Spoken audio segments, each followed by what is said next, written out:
We got the Stone Cold music coming in for this one. Yes, it's very important. A bottle shakes, the Stone Cold Werewolf enters the scene. He manages to save WrestleMania from being a dumpster fire. Glad I don't know. Here it is. We got many things to celebrate. Kyle Grew just lost the election. Who? No more Grew. No more Grew. What do you... We were going to.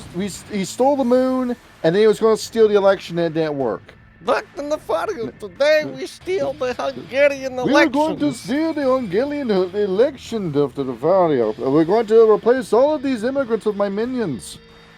It didn't work. And First, plan 1, I shrink the moon. Plan 2, I steal the moon. Plan 3, I sit on the moon. But step number 4, I sell the moon to Putin. I've got a better idea. How about we steal the cats from Poland? Step We're 1, going steal to from get EU. the Step 2, give money to Russia. Step 3, lose election. Step 3, lose election. And now we had to do the whole story all over again with fucking Spain. Yeah. His ear sucks. Yeah, this year's kind of ass. It's gonna do it. You thought 2016 was bad? Well, did we have something for you 10 years in the future? Yeah, Lori Lou, do we have a plan for you? I graduated high school 10 years ago, man. Yeah, me too. Yeah. All right, let's go ahead. Let's get into this. So this is a remake of the Red Talons episode because I thought the Red Talons episode was pretty good. That was probably some of the best points that we did. But the only issue is my microphone blew out when we recorded the episode, and I didn't know, and I didn't have any sort of replacement equipment for it, which is why we're doing this episode again.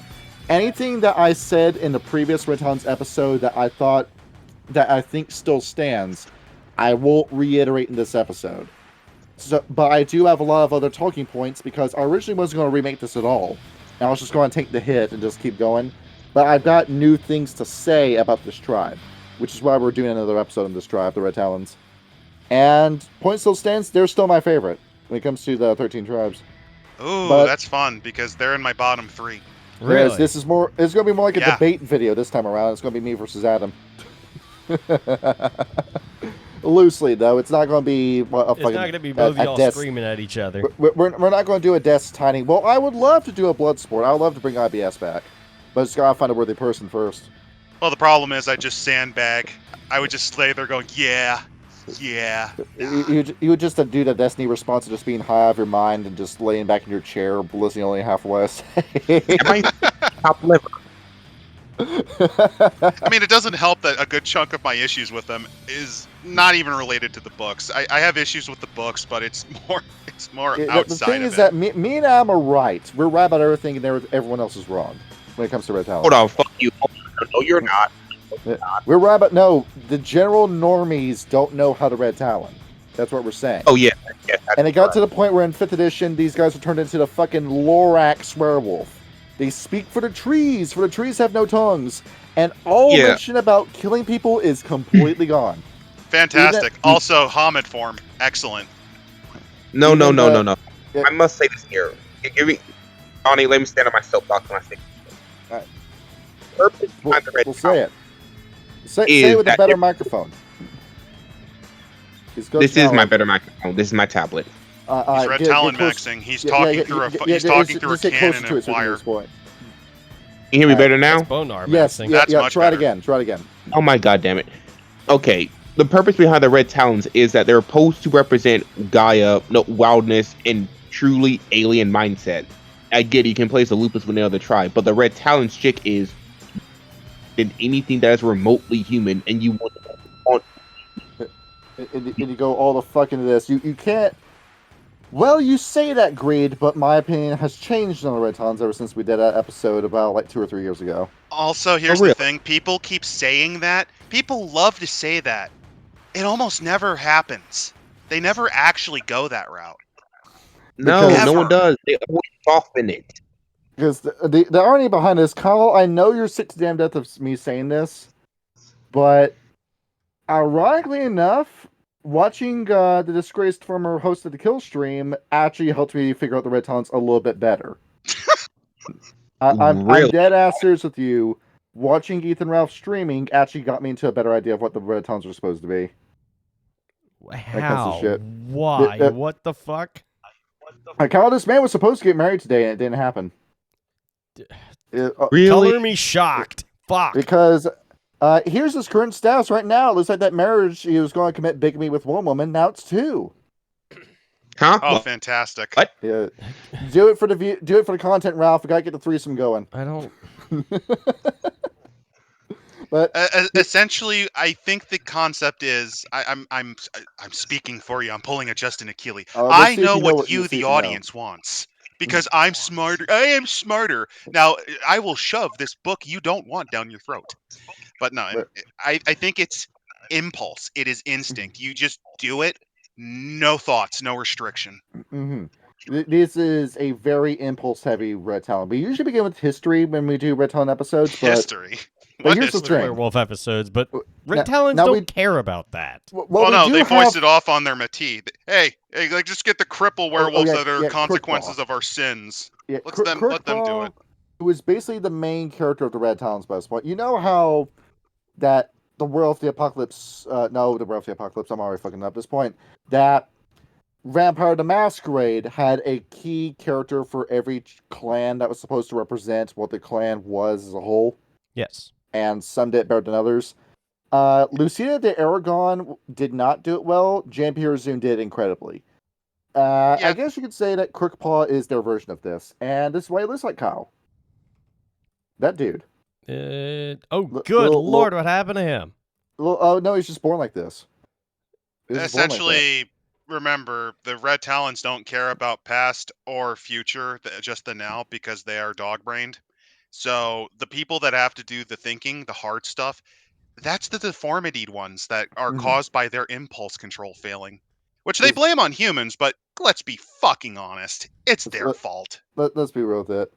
We Because discussed you remember this that in one of the earlier Karen videos where it's like, yes, Garrow are carrying a lot of rage, and what helps with that? Well, looking at that other wolf over there and going, damn. Well, in this case, it's so the first just happened to be edition another Red Garrow. Talon book. The first edition Red Talon book tried to actually blame a man attempting to rape one of them well, for their if you wanna tell a very story now, we first can do it now. for their very first Matee was the yeah, product of that. Yeah, let's go ahead and let's just stuff off the stories that they tell in the first edition. Where in second edition, I don't even think it's Crookpaw who tells the story. I think it's just Oh no, the first 20 pages of it is just the high meta plot as they were codifying it out. Because told by where are you an going to put unknown it? narrator. And Well, it's also what are you going to talk about with the Red Talons? One day Bork bit with mouth. The and end. the thing is with that story too is that story is also told in the Korax and the Ananasi stories. We just redid the Ananasi episode, and the Korax episode I still think stands as is, so we're not remaking it. But that cosmic story is told by both of those Pharaoh, and they tell the same story, so it checks out between the two of them because the Korax have Raven, who was probably an offspring of the Wild directly, who was there to see all this shit happen from the Umbra. And then we had Offspring Queen of Wild and Anasa, Worm because one of the first animals. and we had Queen Anasa, who is boots on the ground the entire story, who is still in constant communion with the Anansi. Therefore, every Anansi is on the same page when it comes to this cosmology. So you have the Red Talons telling the story, and even though it's like a nameless narrator, it's kind of the story the way that the Red Talons understand it. And it's still a very propagandized version of it that, once again, the worm is 100% evil, Guy is a perfect innocent victim, and even though the Wild technically did start the conflict, the Wild is blameless in the entire thing. I didn't like it. Here's the best part. It's about a fifth of the book, and I think it's only there because there is literally nothing else you can write if you're going to talk about the Red Talons. Is that because we had two different writers when it came to these books too. The first edition book is written by one Ben Chessel, and I could not tell you what this guy wrote beyond this book. I'm having to pull this guy up as I speak. He is not Ben Chessel, the guy that directed Only Person in the World at Sucker and Deadlock. That's not the same guy. Oh, okay. There's a director that has the same name as him. Ben was with the company for a very short amount of time. He wrote Rage Across Australia, or it makes sense that you got the guy who wrote Rituals of Dread to write the Red Talons book. Dark Kingdoms of Jade, Dark Reflection Specters, Wraith the Oblivion 2nd Edition, Shadow Player's Guide, and the Wild West Companion. It looks like he's one of those guys that quit because they kept forcing him to write for Wraith the Oblivion and he didn't want to. Okay. Yeah, And yeah. the second edition book was okay. It was pretty Yeah. solid work. Yeah, the 2nd edition book, I'm pulling up the writer for you right now. I'm pulling up just up the copy. Zooming in as to who this is, it is Matthew McFarland who wrote this. Oh, no, not that one. Matthew McFarland, for those who do not know what he wrote, I think he's still employed with Onyx Path 2. Oh, is he? And he wrote a lot of stuff where it goes from as early as 1999 with the Giovanni Chronicles 4th book, where the entire story fucking fell apart. Sins of Blood, Book of Auspices, in 2003. He wrote a lot of stuff for Orpheus, ironically, but he wrote Yes, he the Orphan Grinders. And then the White Wolf reset happened, and he did a whole bunch of shit for Chronicles Darkness, and then got brought on for 20th Anniversary and Hunter the Vigil at the very end. His big magnum opus was Demon the Descent, which was a complete retooling and reimagining of how demons could work, going from the traditional Christian scourge to more of a Gnostic rebellion against the demiurge thing. They watched then Serial the Experiments big one. Lane, and they said we can turn it into a game. Well, and then there's the big one, his basically career ender, which was Beast the Primordial. He's the fucking guy behind that? He is. He is also the person who essayed people. Well, there we go. Wait, hold on. Wait. Adam, like, he is a predator. He is an actual predator. Yes. Yes, and we can prove that. Oh. So, well, I guess the reason why even Beast the Primordial failed so hard. So here's the thing. Which one did he write? Did he write Revised Red Talons or the original? He wrote the Revised Red Talons. His information is still up on fucking Onyx Path's website. I was just curious because his original take on Beast the Primordial is very Otherkin inspired, and the Red Talons has a very strong draw to Otherkins who really hate humans. Yeah, the kind of spurgery where I believe I had wings in a past life, therefore I did kind of mentality. Also, normal people make fun of me because I have horrible ideas, so I'm going to say all humanity's bad and write really embarrassing fan fiction about it.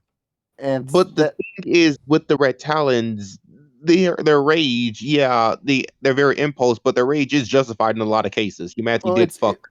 Like I say, when it comes to Werewolf books, first edition they books, tried to exterminate humanity because they gave dogs pieces of chicken. No, fuck off. No, it feels more nuanced. You could unironically call them Nazis because they want to exterminate an entire thinking race. You could, and the moderate ones just want to wall them off. They're basically werewolf Nick Fuentes. It is. We'll just take everyone and just push them over here and then drop the nuke on them, and then that'll solve all our problems. They have the first story where the Red Talons falsely claim that they're the first werewolf tribe. That is not true at all. What they actually don't know anything about history. They are the last werewolf tribe to form. They falsely claim that Traxon Fresh Snow, who was the werewolf that fought off the Calamity Worm in the Yggdrasil incident and managed to almost kill Calamity, died in the process, and then was revived by Death himself, who gave him the Spirit of Death and the blessing of the Silver Fangs, and started the whole Silver Fang family. That is a Silver Fang who did that, and has that contribution. He's the first one to really get the ball rolling. The Fianna were second after they mated with either Danu or Lady Fiona, depending on who you ask. Children of Gaia were third. Wendigo, Octina, and Croton were fourth, fifth, and sixth. The other, I think I wrote about for just a second. The other tribes just like kind of formed like a primordial, whichever order you want to say they formed kind of order. But we have two definite dates for the last two tribes to form. Those were the Bonars and the Red Talons that we have dates for, and that was the Concord. Because what happened during that time was the Silver Fangs christened the Bonars, who were these group of misfits that had no real tribe to fall into, saying, These guys will be given nothing but the bones to gnaw upon, for they will be given the very last of the kill of any of their stations.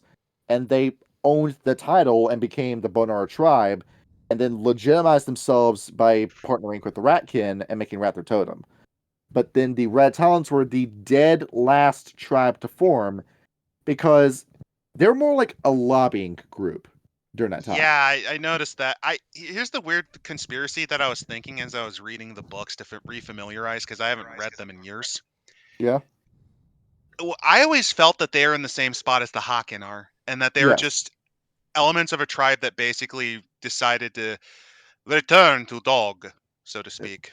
These were guys who thought they were Silverfangs, who thought they were Gev Fenris, but no, you weren't. You really weren't. Or maybe they were kicked out because the Get do have high standards. It could be that these guys were. I mean, the Black Furies formed out of their women folk that they kicked out because they couldn't cut it. True. Really? An entire aspect of the Black Furies came from Get stock that basically told them to piss off. And everything involving Pegasus, the story, and the Oresteia. In fairness, I don't blame the Furies for that one. I consider them somewhat of a painful tribe, and they're also in my bottom 3, but they are very justified in telling the Get to piss off on that one. And with the Red Talons, they only formed after being told they couldn't vote for the entire Concord. At the end of the meeting said, "What the fuck? We weren't allowed to vote on a single policy." And the Silverfangs said, "Well, it's because you're not a tribe. You're just a lobbying group. You're not an actual tribe." And the Red Talon was so pissed off, took 3 of his fingers, shoved it into the Silverfang's chest, ripped it across, and said, "That's our sigil. And look at my 3 fingers, the Red Talons. That's what my fucking tribe is called." Flicked the blood on the ground and then left. And then that's total where the power move on their part. Exactly that. No, that's not a power move. That's flaunting away after your own mistakes. Where it's a grasp at power, and then the Red Talons kind of formed after that. And it all went downhill from there. Exactly that. And keep in mind, Kyle, when we go over to the Litany section, none of the Red Talons vote on policy for that. No, they were not there. The what? Yeah, when we go into Litany, the Red Talons didn't get to vote for any of that. Yeah, they have their own laws, which is really funny because then they complained that the other tribes degenerated into Métis and Guru mating with Guru. Like, come on. And when it comes you could have voted against that at least, you jackasses. I mean, these guys are pieces of shit, but I'll get into details as to why I think that plays to their benefit when it comes to characters. But then they had to start the first metas, where they told sadness. This was before the Imperium happened, where they said there were 2 wolves, where before the Red Talons just collectively banned the Homid form. Their names were Leaps the Creek, who was a man, and Tail Like a Branch, who was a woman. They decided that they were just going to spend their summer vacation in a human village, basically. They met a guy called Tarn, where Tarn had a crush on Tail Like a Branch, but didn't ever confess his feelings for her. I mean, he was the first, and he was legitimately the first nice guy. Like, he was humans' first nice guy. And when he tried leaving for the winter, Gar just pops the question to them and says, "Hey, I want to fuck you right here and now on this table." He ambushed them while they were naked, by the way, so they were freezing their asses off. Yes. And immediately in response to it, just pure impulse, Leaps at the Creek says, "Well, I'm already fucking her. You can't do that." The 2 of them get into a fight. Garn shoves a spear through his ribs, through one end out the other, which causes him to shift into cross form, and he then proceeds to beat this man to death. Now, funny note here, this is before the Imperium, so the cross form didn't cause delirium. Cool. So he could still hold, well, not really hold his own, but he could see everything that was going on. Yeah, he was lucid during the entire fight, and after Leaps the Creek beats this man to death, looks over and says, "My bad," and it quickly just takes Tail Like a Branch and just dips with her. And then they just screw. There's like this whole weird feeling where Tails Like a Branch says, "Hey, when you said we were already mating, were you serious about that?" And Leaps the Creek says, "I wasn't before, but because I said that, do you want to?" And she says yes, and then they proceed to have a kid together, and then Leaps the Creek realizes what a fucking idiotic decision that was and kills himself for doing that. Yep. And then Tail Like a Branch then gives birth to a Metis baby in the Red Talons' cairn, which proceeds to piss off a guy called Blackpaw in Arun, to the point where he beats Tail like a branch to death and then eats the baby and then spits the gore back onto her dead body. This is after she killed, because here's the thing. Black Paw was the only Auron that survived because she legitimately fought to the nines using all of her spirit and ability. Yeah, like, you're not going to kill my baby, and like she freaks out, and then Black Paw kills her and then eats the He's baby. the only spits it survivor. out. And then there was no pack after that, so after that, before the Red Talons and this entire thing is propaganda saying, don't think, just do.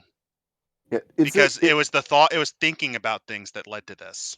It was that if this is to be taken seriously, if this actually did happen, then this was kind of a collective idea that was in the back of other werewolves that would become the Red Talons that they were sharing with other werewolves. So the whole part of the litany that says Garu should not mate with other Garu, that was probably a bug in the ear that the Red Talons planted into another tribe that then brought that up as policy during the Concord. And it's also entirely just possible, but it's not essentially anywhere. They wanted to justify this is supposition, but they did want to justify their superiority because, let's be fair, they're basically, since you're comparing them to, they're in their Merida Shack arc right now. They need any justification to just avoid going collectively into Hirano or dancing the Black Spiral. That's all it is. It's a big fucking cope. And I will say this here though, when I read that part in the first book, it said they liked intelligence, they just hated that man has acquired intelligence. No. They hated the fact that they actually, because of their intelligence, had more complicated emotions. They go full on Anprim, like, sad. You ever read like a manifesto from like a wannabe crazy person and they couldn't even have the courage to it was a full screen of cry text going, the humanity and the thought ruined us because their understanding of love is too confusing. Why couldn't we just be like Wolf? Be like Wolf. Bark, bark, bark. He thought he was the Unabomber when he was writing that. He thought he was being a futurist, but the thing is, the Red Talons aren't really known for their eloquence now, are they, Kyle? No, they're not. Especially not with It's a miracle they even have 2 books.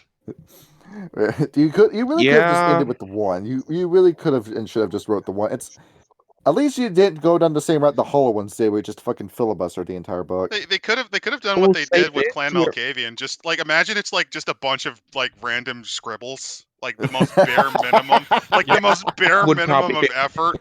The whole book it's like was 30 like 5 pages long. It looks like a child drew it. And then I will say this.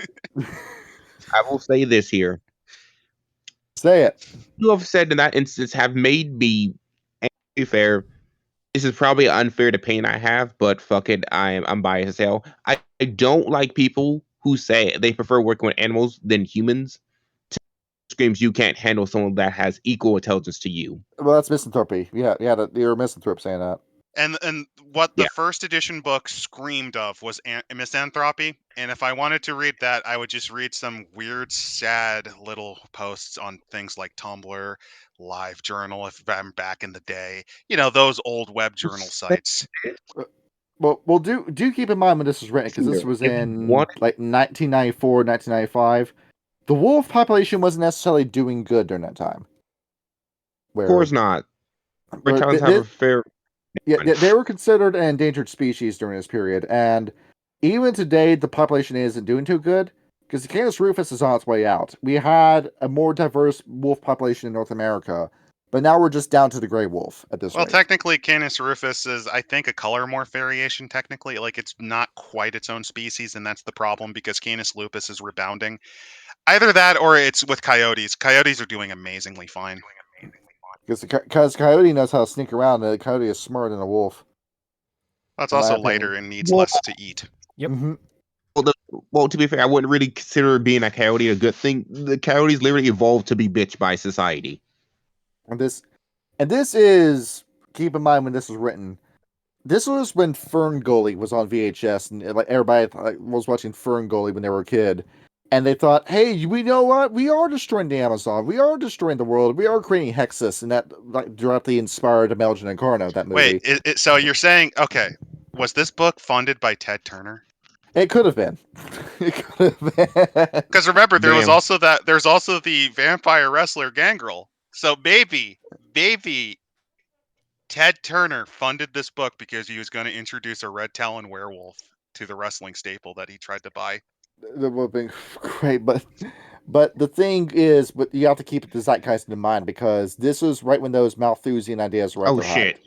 Because Oh no, Yeah, the I get the confused. Malthusianism actually lost popularity in the '60s, but it gained a reoccurrence because of the hole in the ozone at the time. yeah, along with like hole in the ozone, like, environmental damage. Now we got this like fucking anal-flux where it felt like every damn kid's property was talking about how we gotta protect the environment, and this anal-flux message that was propaganda at the end of the day for leftists. Yeah. And that's why every millennial technically, was. no, it was bipartisan at the time. It's similar to how they wanted to cancel video games in the same era. Very And much that was so, supposed that was what was in popular politics at the time. So when you read the Red Talons book, it's that same level of politics at the back of your mind, where we still have groups today like the Voluntary Human Extinction Movement that are a group of environmentalists who want humans to all just die to save the planet. That's a real thing. Yep.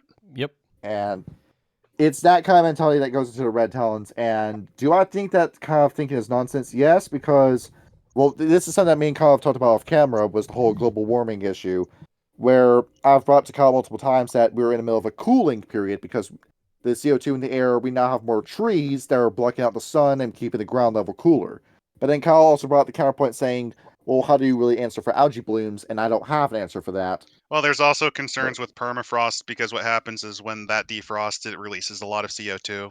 In fact, actually, one of the weird things you can see is, have you ever heard of the concept of a thermokarst? Yes. I have not, no. So thermokarsts are what happens where a layer of ice melts and it causes the land underneath to slump. These usually form in the wake of glaciers or during heating periods. Massive thermokarsts are forming in Siberia, and one of them is actually growing at an exponential rate right now. This is why you don't want to buy a house in Alaska, because your foundation might suddenly cave in on itself. Yeah. And it's not by a little bit. It could potentially go sink under by like at least 100 feet. It's not just that. It's also that Lake Colorado, it's also due to the fact that, like, you know, with data center expansion destroying a lot of the fresh water on the planet. Iteration X is doing a very good job at destroying the world at the moment. Yeah, they are. Fuck them all. But, like, a lot of the frost that was supposed to drain into Lake Colorado and refill the reservoir that leads over to Hoover Dam and supplies a lot of the fresh water for places like Las Vegas, California, and a lot of the other cities out there in the mountain and western region. They just have not been getting the amount of water that they need in order to sustain themselves, partially because of the higher temperatures on average in the past 20 years, and from the expansion of data centers that are draining a lot of the usable fresh water from these already very limited resources. And last but not least, don't forget the expansion of water. Oh, for fuck's sake, Greed. You were saying? Oh, there's also the mass expansion of luxury agriculture, which is usually heavily water intensive. South California, because of its very luxurious climate for that sort of stuff, very unfortunate in that regard. Yeah, it's all those fucking avocados and almonds. I'm back, everyone. Now, I do demand to ask your attention for a single moment, please. What is it? What? It's gonna be something sexy, isn't it? There it is. Yeah. Was that a can or was that a shotgun? No, it was a can. Shotgun don't sound like That was a can.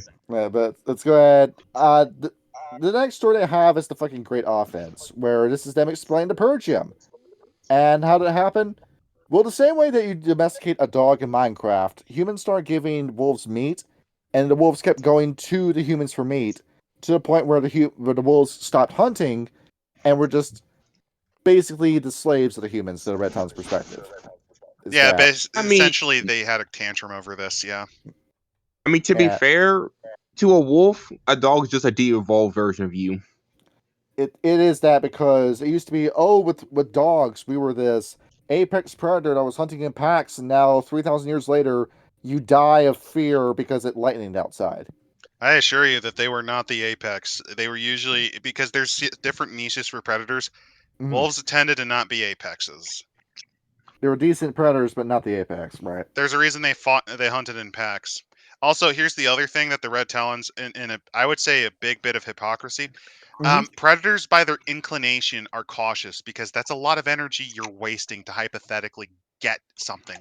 And they bring it up in the Red Talons book too, because there's a whole Well, in section here Revised, I about think. hunting, and they say when you're by yourself as a werewolf, do not hunt something like a moose.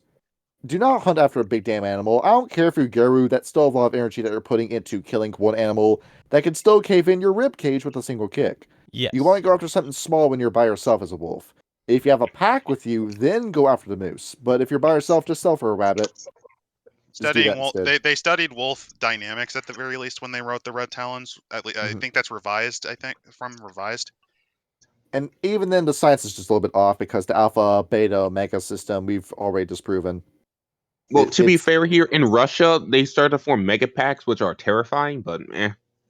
Did you ever see a video that came out of Russia where an arrest was broken up by a pack of wolves? That's awesome. Yeah, a cop was arresting a guy, and a bunch of wolves just ran in, and the guy ran off and got in his car. The Garo saw that one of their reminds me of- kinfolk was under attack. That actually reminds me of a very fun two-person beat up that's been occurring in North America. Coyotes have been teaming up with badgers to essentially get prey animals. Oh yeah, I've seen videos of them teaming up. Like you just got them just chilling out with each other. Yeah, they like each other just fine. What the coyote can't get, the badger gets, and what the badger can't get, the coyote gets. They're a good tag team duo. You see these trail videos where you have a coyote on one at the back and the badger's at the front, and he's just following the badger. He knows he's gonna lead him to something good. Yep. It's like I it's don't know, a I very just- similar relationship to wolves and ravens, actually. Mm-hmm. Okay, hear me out. What if the reason they were raging and wanted to kill humanity was because they really hated the Bone Gnars because they were given a better position than them? It's entirely possible they could have been envious, but they that doesn't. managed to whisper their words into the Imperium because I'm sorry, but once you describe them as Ethan Ralph, this has completely reframed my mental image of them. Exactly that. Well, have you know they're giving the wolves meat if you want to know the truth about it. They're turning them into slaves. They're turning them into slaves. We're going to send our guy to go That's and their talk to slave them. name. A slave name. We're going to send Runs Wisely to go and talk to the humans, say, hey, can you please stop hunting all these animals to damn death and feeding them to us and domesticating us? And then they killed him.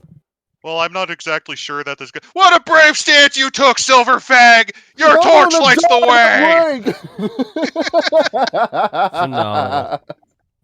And that's all. That's the whole thing. Is that the Imperium started because a Red Talon called Runs Wisely was noticing that a lot of mammoths were going extinct within a certain area of the Arctic, and went over to the humans and said, "Hey, can you just not do that?" And they said, "Oh, sorry, we already gave birth to the babies, and we already have the kids, and our teenagers got married and brought in new tribesmen.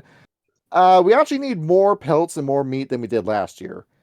And then when Runs Wesley got pissed off about that, as it turns out, even though silver, fire, and spiritual weapons are what you use to kill a werewolf, if a werewolf just takes enough lethal damage and cannot regenerate his wounds fast enough, it will eventually kill him.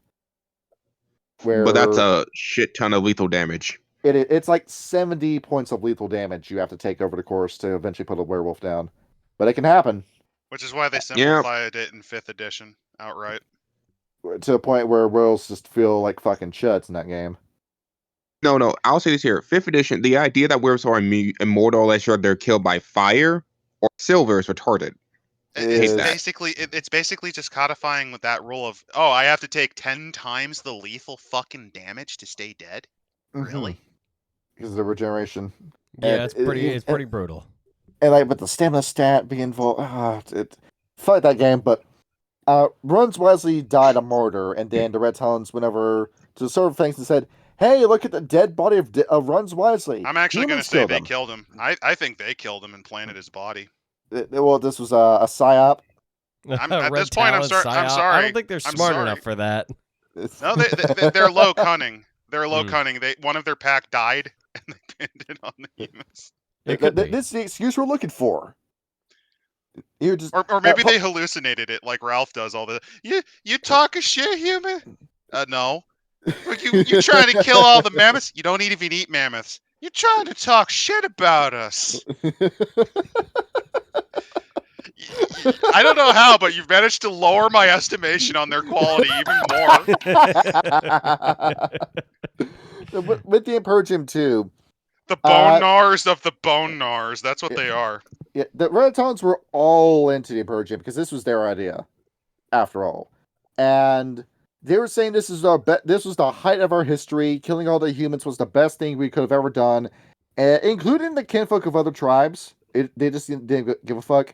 Welcome to the illustrious Imperium. I'm your co-host, Red Talons. It is the kill stream now, isn't it?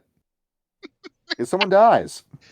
And then it got fucking ruined by the Children of Gaia and Defiana saying, hey, no, we're supposed to be with humans. We're supposed to partner with humans. And then the Surfangs fucking caved, and the Red Talons never forgave them for that. Well, yeah, because they went with the logic of you're killing our relatives. I was like, hey, look, that's my fucking cousin Clancy. You're shooting Pack. He's all right. Oh, you're murdering Pack. We like Clancy. I don't want to kill Clancy. If we kill all the Clancys, there won't be nobody else to make other little Clancys. Now, will there?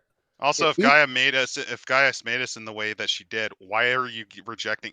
It's the same reason the Haken are getting screwed over. It's the same reason that the Warders of Men get screwed over eventually. Mm-hmm. And the thing is with the Red Talons that in the map plot, the Children of Gaia had the idea to end the Imperium, but it took the clout of the Fianna for the Surfangs to listen to them. But the Red Talons know this. They know it was the Children of Gaia's idea, and to this day, they fucking despise the Children of Gaia for this. They would have been the most hated clan, except the Glass Workers had to get their name changed and proceeded to be everything the Red Talons hated the most. Now, that's technically where the history ends. They do bring up the War of Rage, but in all irony, the Red Talons did not participate in that. They're too busy still seething, I bet. No, they were focused on humans and humans only. Yep. And the Red Talons even say that they were harboring Korax and preventing Korax from being killed during the War of Rage because they realized just how useful of an asset the Korax were. Same with the Shadow Lords and the Fianna. Is this like Ethan Ralph defending Edelwolf? No, defending Bibble. Of all people. Bibble. Even worse. My name is Bibble. You made that your screen name of what you want to be known as. I am Lord Bibble, pet my belly. I'm sorry. And they probably did say that. And the Red Talons look and say, you know what, the Imperium was the thing we had to do, but the War of Rage is a mistake, where iron isn't necessarily sharpening iron now. No, you can't walk back after that, buddy. No. Nah, like the kinfolk should have died, but the actual Ursine breeds, the shark breed, the Screamus sharks, the rodents, rats, we need to leave alone. And yeah, well, I said with you this is here. They're one of the earlier tribes that admit the War of Rage was fucked up. That's only because they wanted more people to hide behind as they murdered humanity. Fuck them.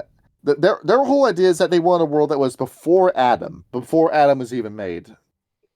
You heard of BC? How about BA? That's the time they wanted to live in. Yep. And they couldn't get that, so they're still dying on the hill of the Imperium, even in a more modern setting where we're now truly living in the Anthropocene era. It's undeniable that humanity has had a permanent change in our climate and the world around us.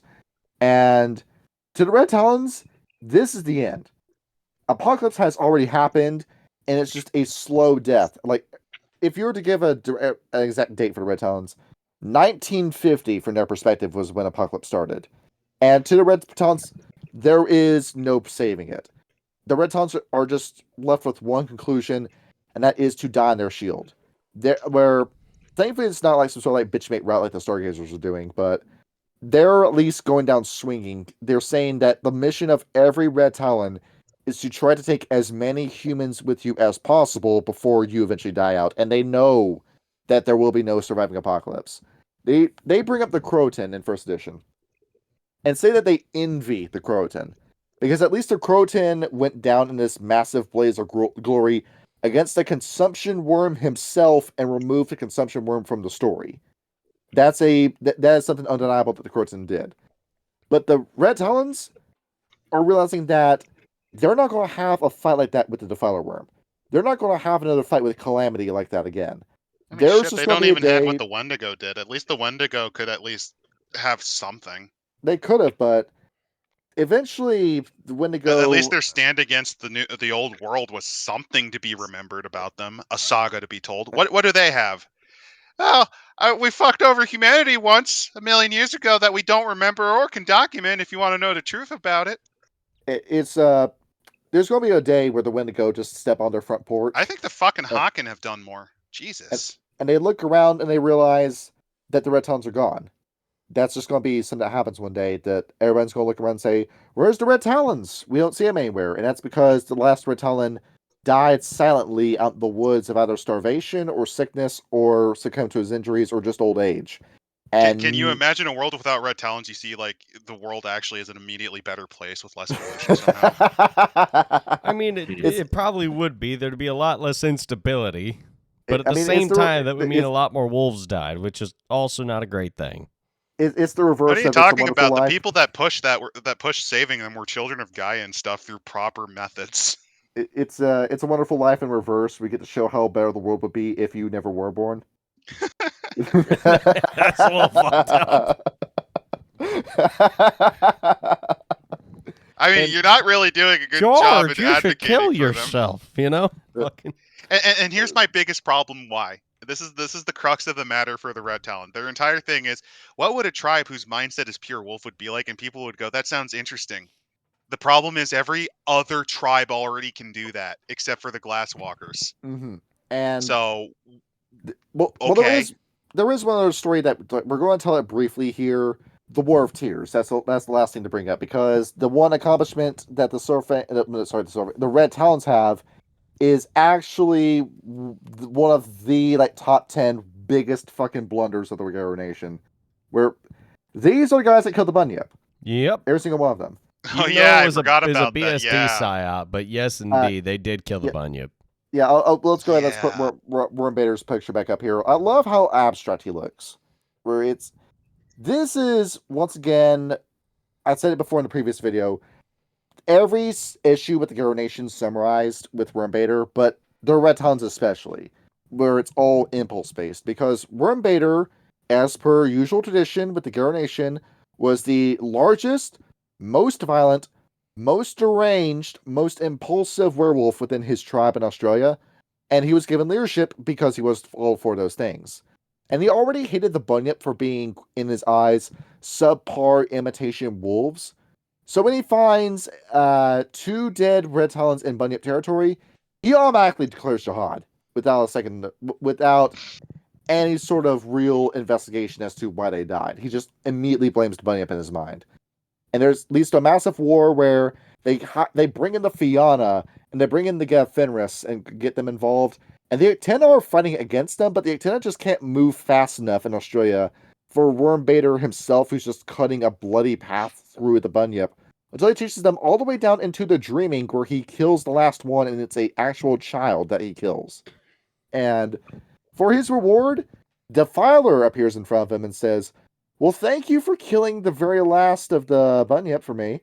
That was the easiest genocide I ever had to do. I just told my BSDs, plant 2 dead bodies in Bunyip territory, and you did all the work for me. So thank you. You've actually accomplished more than my Black Sparrows ever could." And that sentence drives Worm Bader to suicide after he hears that. And now his son Mamu has to make up for the mistakes that he caused with the Bunyip genocide. I mean, honestly, at this point, I just have the line "fucking die with me." Screw it. By that point, but Mamu's still around because he's trying to at least redeem, make up for the past mistakes of the Red Talons. You ain't bloody fixing that, mate. No, I like his character, but it's not going to be enough. I mean, that's natural genocide. You can't bring those people back to life.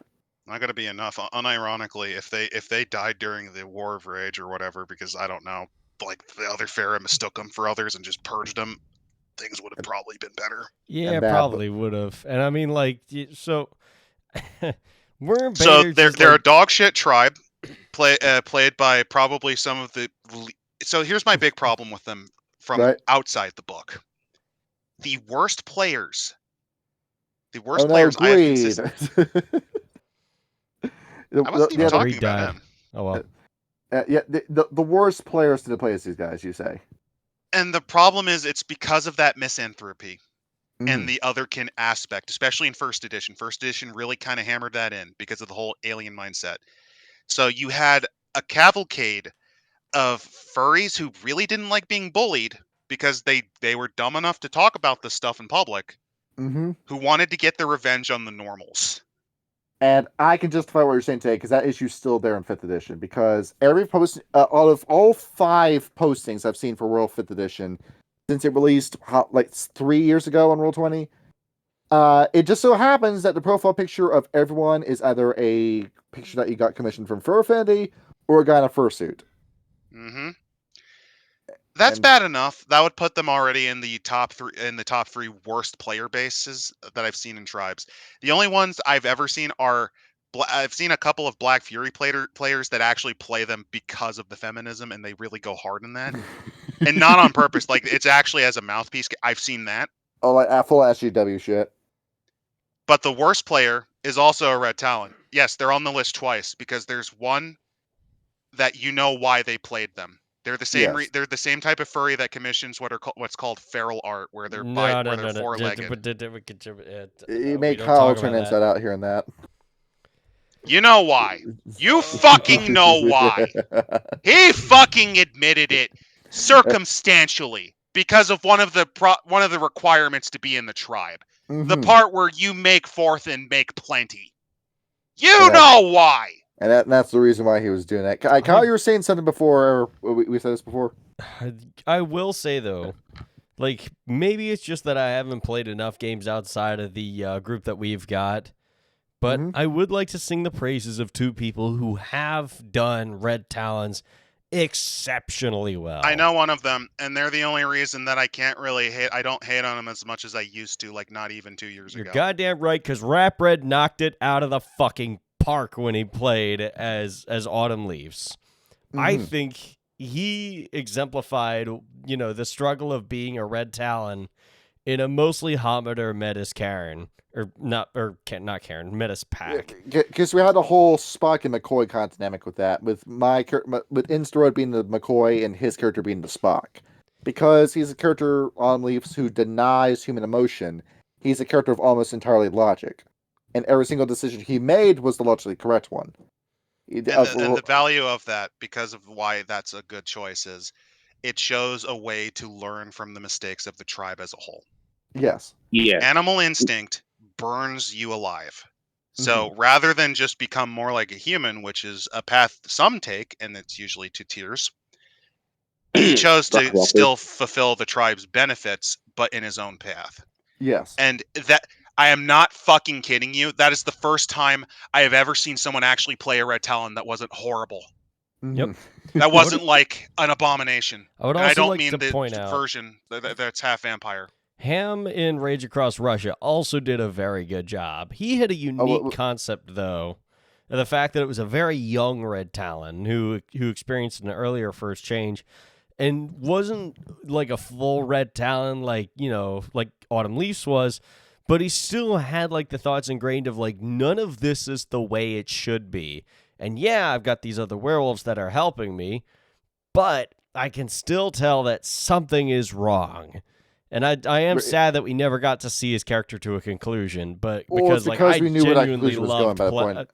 I don't know why. Like, I always got along really well playing with Ham and his characters.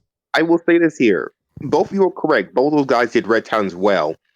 And Adam, you have said this multiple times. Most of your hate for actual Red Talons comes from those 2 absolute awful players that you had.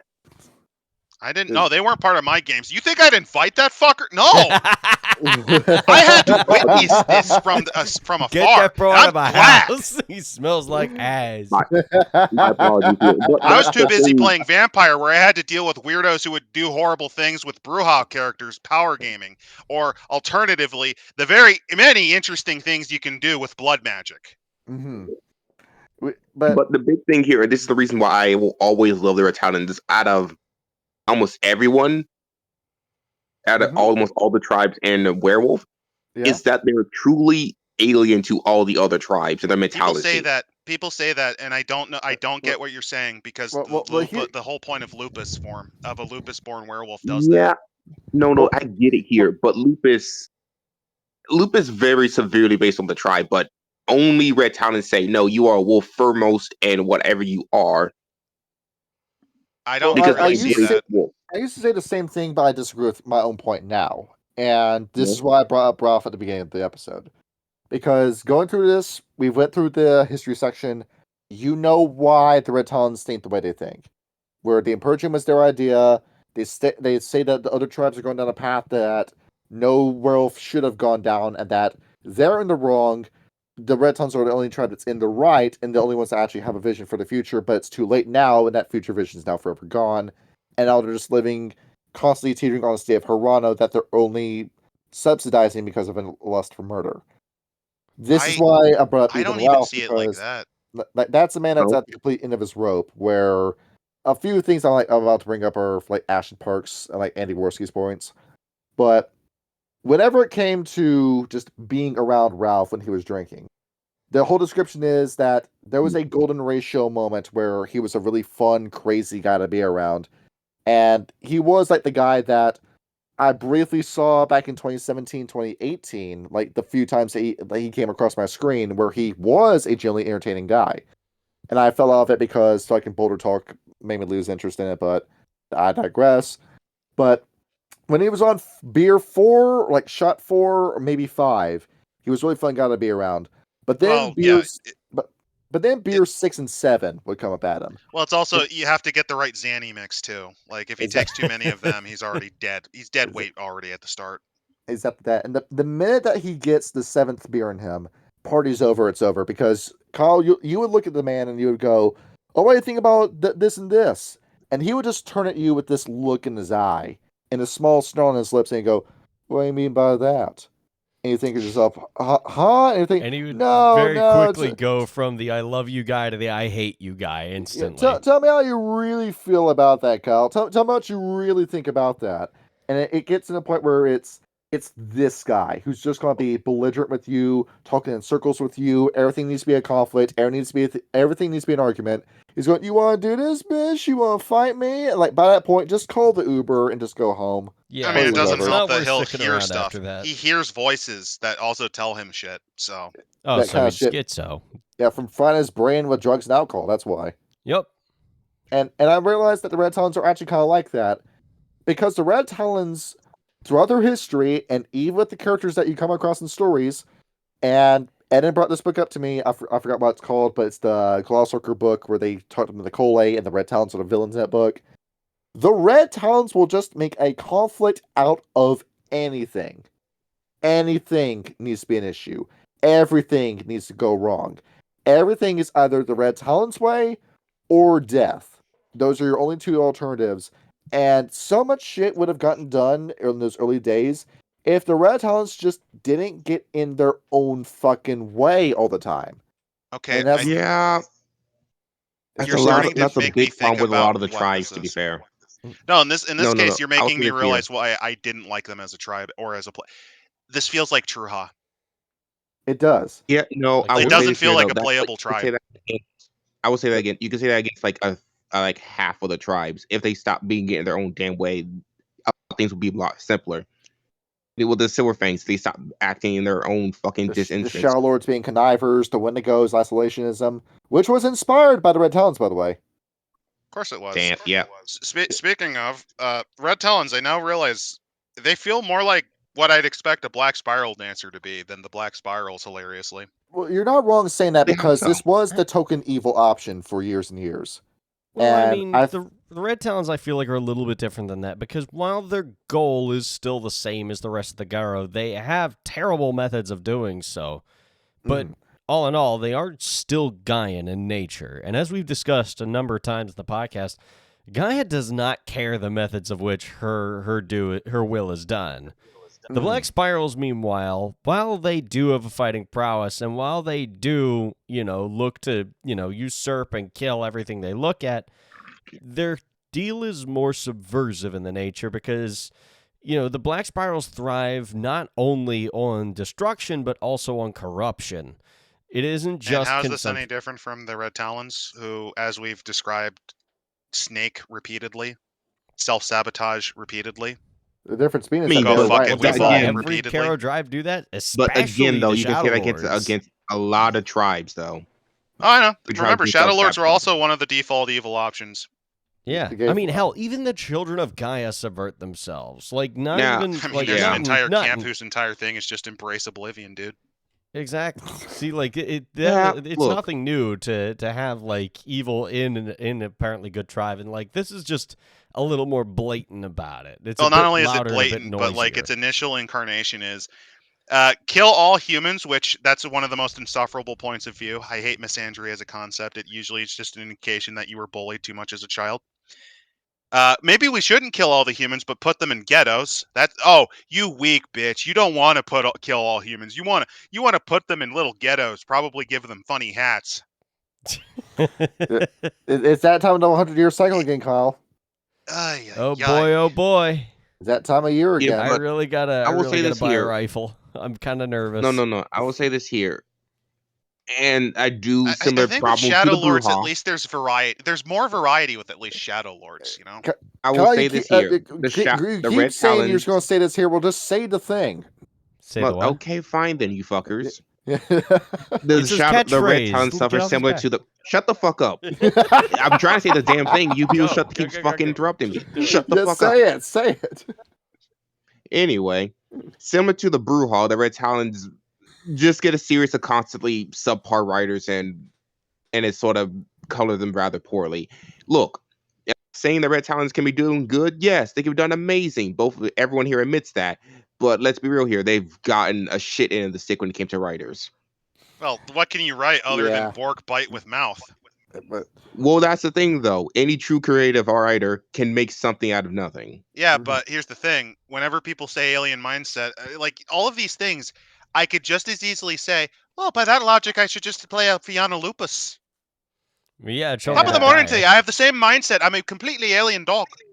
well, here's how I see this. This is the new revelation I came to with the Red Talons when it comes to Yes. why I like these guys. Where Kyle, the whole objective behind this, we have now think about what this reminds you of. We have two groups that are the evil options when it comes to werewolves. We have one group that is a bunch of connivers that hang around in shadows and do a lot of operations where they tend to frame people and have an instance of wanting to lord over you.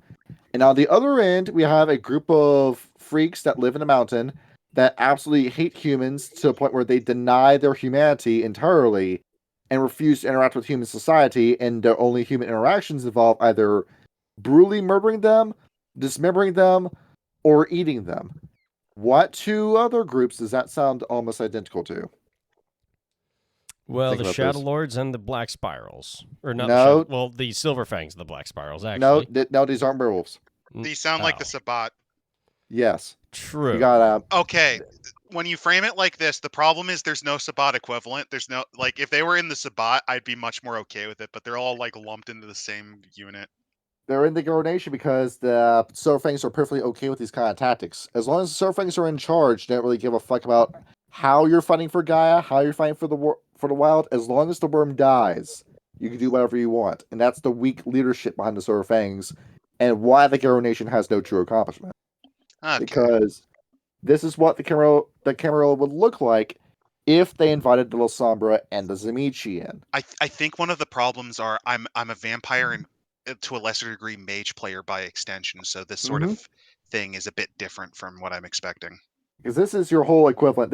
The same way that the Shadow Lords are a werewolf that you don't play as a werewolf, you play them as a vampire.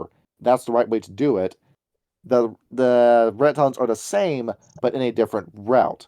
They are very identical to Sabbat in a lot of ways.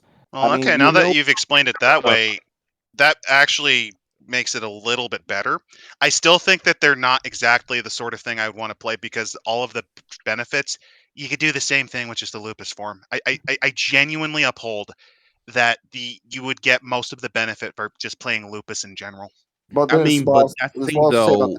The thing though. If you're lupus with anyone else, though, you don't really have anti-human. You're just like, okay, this is different, but we all work together mindset. Not necessarily. There's different camps and stuff. And that I alien mean, mindset is also something I brought up when we did the lupus episode, because It's not every really lupus will alien. have It's that. just It's just Malthusian fuck peopleism. It's just Unabomber stuff. What's more than that, Adam, humanity, of course, thinks the way they are because of one thing. There's one thing that separates us from all other animals. You know what that is, right? sentience. Morality. Yeah, That's that what is makes the us thing. different from animals. Because, Kyle, you'll have a dog who gets into your trash can and slings it all over the house. You come home, you say, "Oh, bad dog." And what's the dog do? The ears go down, it like tail taps, it gives you the whale eye. Now, is the dog feeling bad because you're screaming at it, or because it realized it did a bad thing? It's not because it did a bad thing. It's upset because you're upset with it. So the message the dog is getting is, I'm not going to go and do that thing with the trash again Technically, because it's a that's bad thing. No, it's I'm going to not do it again because my owner's going to get mad at me. which is the first level of morality. That technically is morality. This is toddler level morality. Technically, but I wouldn't really call that morality. I would call Oh no, that it is. less. It is fear. The first stage of morality that most people develop is the fear of consequences upon realization. There are some people who don't, or just because they're so drunk, like Ethan Earl, they just don't care. Now, would you call that contrition or compassion in that case? It's contrition because I got a bad thing that happened to me. I don't understand why this is bad, but I won't do it because it made bad things happen to me. And that's what I mean about that. That's because that's what separates humanity from animals. Now True, you take because it. you can't really get that higher. Like there's other elements above that basic Now level. you go into Werewolf and the Fair breeds. Then with the lupus breed, you're going at this where, because Demon the Fallen is integral to the World of Darkness, I'm going to use their diction for this. Okay. The reason why humanity is the way it is because we ate the apple from the tree of knowledge, and we know the difference between right and wrong. When most of the demons that you encounter in Demon the Fallen, and even the Earthbound, don't understand that concept because they never ate from the tree of the knowledge of fruit of good and evil. They, in their minds of some fallen, they can do no wrong because they don't know what wrong is. Now you take Which is that the with stranger from Mark the Twain. Adventures of Huckleberry yeah, Finn. Yeah. Yep. yeah, that from Story 42. Story. Yeah. And now you have that with an animal. Because from a Red Talon's perspective, you were just a wolf in the woods, and your only thoughts were, I need to eat, I need to sleep, I need to shit in the woods. That's all you were thinking. Then all of a sudden one day, you wake up, and all of a sudden you feel attrition, contrition, and compassion for the first time. And you don't know how to handle that. That's the horror of the first change before a lupus player. Now, what makes it different with the Red Talons is that every Red Talon, even the Metis, will feel this. But the difference with the Red Talons is the same thing I bring up with the Paths of Enlightenment with Sabbat. The reason why the Sabbat are the most interesting group in Vampire to me is the Paths of Enlightenment.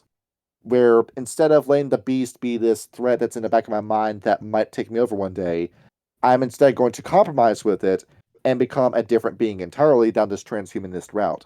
This is why the paths of death and the soul, the path of Cain, and especially the path of metamorphosis are super fucking interesting to me in concept. And this is the same thing you have with the Red Talons. You know the difference between right and wrong. You know you think like a human. And because you have these thoughts, that human side of you is an undeniable part of who you are, and you do everything in your power to reject it, is the thing with the Red Talons. Because you know where it's going to get you. You look around you, and everything that goes wrong with every other tribe around you, you blame it on human emotions, and it terrifies you because you're so scared of going down the same path. You don't want to think like a human because you might become Weaver infested like the Glass Walkers. You don't want to think like a human because you might be the inept management that is the Silver Fangs. You don't want to do this because you might go down the same mistakes of the dark roads that the Ictina, Shadow Lords, and Gav Fenris did. You want to stay away from that because you know the minute you start engaging with human behaviors, you can't help yourself, and you will go down the same sinful paths that every other wolf did before you. This is what the Red Talons know. It takes, once again, a myth from Old English lore, the idea of the wolf warrior of God, and it flips it on its head, it reverses it. the wolf word of God was supposed to be these wolf people that went around and fought for humanity's behalf against devils before it became the idea that all these wolves were evil because of predator myths. But this takes it and flips it around because God in this case would be Gaia in this instance. And the Red Talons are her staunchest warriors. But you can no longer identify what is evil because you look around and from your perspective, everything around you is sinful. Everything around you is evil. You use the gift sense worm in the modern day, and it will ping off at 20 different sources on one success. You're so convinced that the world around you is this evil, sinful place that the only conclusion you have is to kill it all. And this is the alien mindset with the Red Talons. But it's not necessarily alien now, is it? It's a human emotion, misanthropy, taken to its absolute logical extreme because your mission has broken you as a tribe, and because you can't bury the past, you will never become anything beyond what you are as a Red Talon. That is such a tragic element to me in my mind, and that's why I like these guys so much. Because these were people that could have and should have been virtuous heroes that couldn't cope with the lives that they lived and fell as people. So you're saying that they're just collectively a bunch of sticks, hexes, and hammers? That's what I like about that. It's this very tragic logical conclusion about where the apocalypse could get you. The Red Talons know that there's going to be no saving anyone with the apocalypse. The apocalypse has already started. But let me ask you, Adam, do any of the werewolf tribes have a plan for preventing apocalypse or post-apocalypse? No, the only ones that do are some of the spirits. There's only 3 tribes. That's the Wendigo, the Ictena, and the Bonars, and that's it. Everyone else is expected to die. So you could say that the Red Talons are black-pilled, and you're not wrong in saying that because they're looking at the other tribes and saying, you're still fighting but thinking you can prevent apocalypse? No, it's too late. It's already happened. I mean, we're all going to die to the worm, and you're clinging on to this idea and this ideology that is purely human, based in nonsense, and you're going to die fighting for something that was never real. I mean, It's like the Red Johnny, Talons I'll read say the this here. script. I've had a similar thought, but you put it into a broader spectrum of words. Because one of the things I do like about Red Talons, and you pretty much explained it, is they reject their humanity. Because they saw what it did to everyone else. They said, no, I don't want that. It's not that they saw what others, it's literally fear. And congratulations on actually explaining to me what that alien mindset is, because you've also clarified why I think at the end of the day, I don't like them as a tribe. Oh, they're terrible people. I'm not going to say that they're No, not that. that's not it. I fundamentally, by throwing away their humanity out of fear, by throwing away their emotions, and well, they have to keep their emotions and thought, but by doing that and by leaning into that misanthropy, that instantly makes me. I think some of it's just I'm humanocentric in general. I unfortunately am, but I think a lot of it is just straight up that mindset is just. I've heard that joke before. And it wasn't funny the first time. I'm not saying you're wrong saying that. I mean, at the end of the day, actually, yeah. When you explain it like that, that's a Red Talon doing the big monologue the Joker did. Yes. And I'm Batman going, I heard that joke before. Yep. I mean, like, I'll be real with you here. Despite as much at this point, say it. Like, I can see the world's in it. Adam just doesn't really care for the. No. I'm about to say at this point, excuse me if I'm speaking for you in this moment here, Adam. Not that you hate the Red Talons, just you don't vibe with them as a tribe often. The books, the books illuminated me on that a bit, because I always felt like they were a puzzle piece that didn't fit right. When you look at the Shadow Lords, they fit a bit better, but it feels like it's part. This is partially because I'm coming at it from a different mindset. I'm coming at it from a completely different way the games are. Like Vampire, it's very faction based. Yes. Werewolf, not so much. It's all in. It's a popular front, and I fundamentally didn't understand that, because that is not. It is the mindset. My mindset is from a different game. Now that I understand it, I get it. These guys are basically the tragic heroes doing horrible crimes. They're basically werewolf terror groups. They're basically werewolf ratkin. Like if you remember Lord of the Rings Denethor, Essentially this. Yeah. And with you saying this too, with the Batman analogy, Kyle, I'm now thinking of a wolf with the Joker makeup. I mean, That I is feel like a wolf would do it's that. it's laughs at world's death. no. Hear me out. Oh my A god! How the Joker fuck? Black Spiral. Put How No, him on did you screen. a get Joker that Black Spiral. That immediately? sounds Where like did an that actual come villain from? idea. Laughs at world's death. How did you get don't that? get it, do you? The world is dead. A sick, demented gag. We've lost. The apocalypse is happening. It's just taking forever.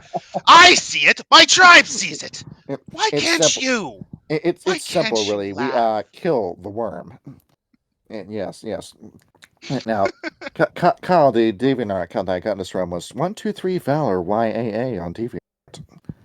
How did Yes. this come about? I'm so shocked that you're able to find this. Your googling You skills are want to know how I gained this mask? Well, I was just a pup back then, and I was bought by an owner. I was bought by a human, and he liked to get drunk. You see, I dress up like a happy wolf because I know my other pack members are not very happy these foul nights. You understand, Batman? I'm just envisioning a pack of Red Talons as all different Jokers. Like you have the Caesar Romero one, the Mark Hamill one, you have the Jared Leto one. Yep. You have the Joaquin Phoenix where they're dancing down the fucking stairs. Yep. So anyone who listens to this one here, put a Joker Black Spiral in your campaign. Do it, coward. We'll put a Joker Black Spiral and a Joker Red Talon in the game and have them fight each other. You have a joke off. But one of the reasons, and I know this one's a lot weaker, and this is probably due to me not able to think all the way through or really explain myself well, because that is one of the things. Right. Another idea for one of the reasons why the Red Talons are the way they are is the anger of extinct species. Mm-hmm. Because take a look at their Kyle. Who's their totem again? Griffin is their goodness. Are griffins real animals? They are not. Not anymore. Well, in World of Darkness, they are, but they went extinct. They used to be griffins, but then they all died. Was it over hunting or was it paradigm shift? Both. The damn Technocratic Union got rid of them. And now you might be thinking, well, wouldn't it have made sense for like these like wolf supremacist, wolf-minded wolves to have Wolf as their totem? And yeah, he's the secondary totem, Old Wolf of the Woods, who's supposed to be the first werewolf. Well, he was, but he's a legacy character now, where when he feels like it's time for him to reincarnate, he'll pass off the title to another wolf, and then he becomes Old Wolf of the Woods, and then that keeps passing around from person to person. It's like the Dread Pirate Roberts. We've had multiple Old Wolves of the Woods over the many years. Oh, like the Gray Fox from Elder Scrolls. Yes. But Griffin, we've always have had one Griffin.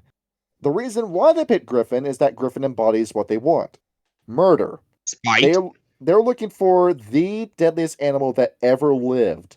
And they found him in Griffin, and they said, yes, we want you to be our totem. And they proceeded to gas up Griffin. And now, if a Red Talon wants to leave the tribe, you don't, because Griffin fucking kills you. There's no leaving Red Talons. Griffin is so anti-human that if you are a Hamid breed and you go to one of the cairns that Griffin is in he will just manifest and kill you. Oh yes, Kyle. Griffin. So I did that wrong in Rage Across Appalachia. Cool.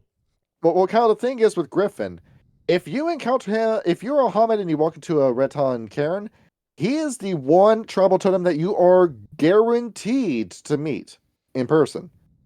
But yeah, because he'll just straight up fucking kill you. It's like he has a ring doorbell on every single one of his cairns, and the minute he sees a human come in, he will immediately summon himself, and then we'll just run up to you in an unwinnable boss fight and behead you. This is actually another amazing reason why I'm like you hype him up and no, felt it again as I enter in my relevance once more. Stream. Hey, actually, this is one of the ideas that you could run with the Red Talons. Again, you could think about this all day long. You could probably come up with 50 different ones, but this is one on the top of my head. Spite. The spite of the Saber-Tooth Alliance. The spite of despite of griffins. All that has gone away from the world is angry that they had to go away, but they are still there enough that there still remains. Despite you're the Jason Voorhees werewolf going around and getting revenge for all of your dead friends. Yeah. I mean, yeah, the spiteful and the revengeful. That is an entire angle that you can run with the Red Talons. I'm angry that all the natural wolves in America are gone. No one seems to care. Congratulations! If you put a gun to my head and told me to make a Red Talon character, you legitimately did it for me. Well, there we go. It just made the Jason werewolf. Well, not even Jason werewolf. The concept is basically they're probably completely schizophrenic. Like when their first change happened, they you know how some guru just go nuts, right? They're talking to him. The dead species are talking to him. It's a full-blown Samurai Jack season 5. All the faces of my dead friends and relatives are haunting me. They don't even know. Here's the thing. He doesn't know what they are. He has no context for it. No, nobody ever sat him down and explained to him he's schizophrenic. Well, no. He only starts learning what they are because one day he's forced to learn how to read. Oh, that's rough. This is after killing at least 2 librarians. He's tied down to the bed like Stink Meaner with the book shoved in his face. I'd quote it, but I'd get in trouble. Hold on, wait, everyone, skip this moment if you can't handle this here. He's gonna drop the N-bomb on camera. King's black. He's allowed. We got the pass. It's fine. I didn't give you jack shit, Adam. No, this recording got the pass. All right, yeah, then yeah.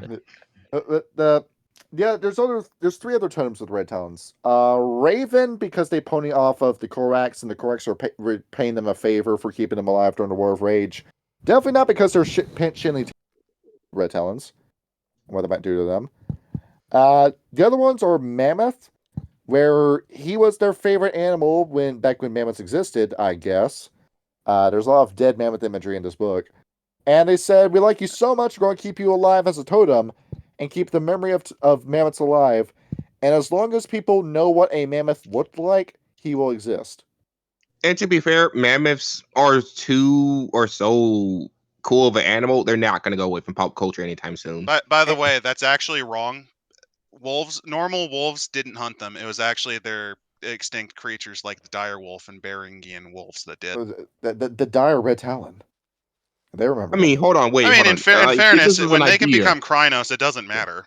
Yeah. No. Hear this as an idea. The Red Talon. I'm angry about mammoth. Why? Because humanity hunted them all? No. That you killed my favorite food. Fuck you. It was my favorite. You never get to know what a mammoth tasted like. I have a fun. Okay, you gave me the best idea ever for another Red Talon idea. One who has decided to Zimichi Max / Progenitor Max, just to revive mammoths to eat them. How the fuck does that work? Was he just doing some weird spiritual fuckery? We'll break into DNA and steal the progenitor's information. No. So I can get my synthetic mammoth meat. Here's how they do it. First, capture a bunch of glasswalkers. 2, torture them until you turn them into Manchurian candidates. 3, use them to ransack. Use them to ransack a progenitor lab. 4, brainwash the progenitors using a Clockwork Orange style spiritual mind destruction. 5, ? 6, profitable mammoth steaks. You remember in Grapper Baki the fucking T-Rex steak? You mean pickle? Yeah. We just have that. The progenitor scientist has the frozen Red Talon, the frozen mammoth, and freezes. Okay, all right, Adam. What was your second option? I mean, what was your other character option other than the Red Talon that wants to eat the mammoth steak? I told you the ones that sees the ghost of the dead animals. Yeah, the schizo. There's Kyle. Put that steak up on screen, and then the last one that they have as a totem is Lion, aka White Lion, former member of the White Howlers. But not the good version. Not because of any altruism. That's not the reason why they took in Lion.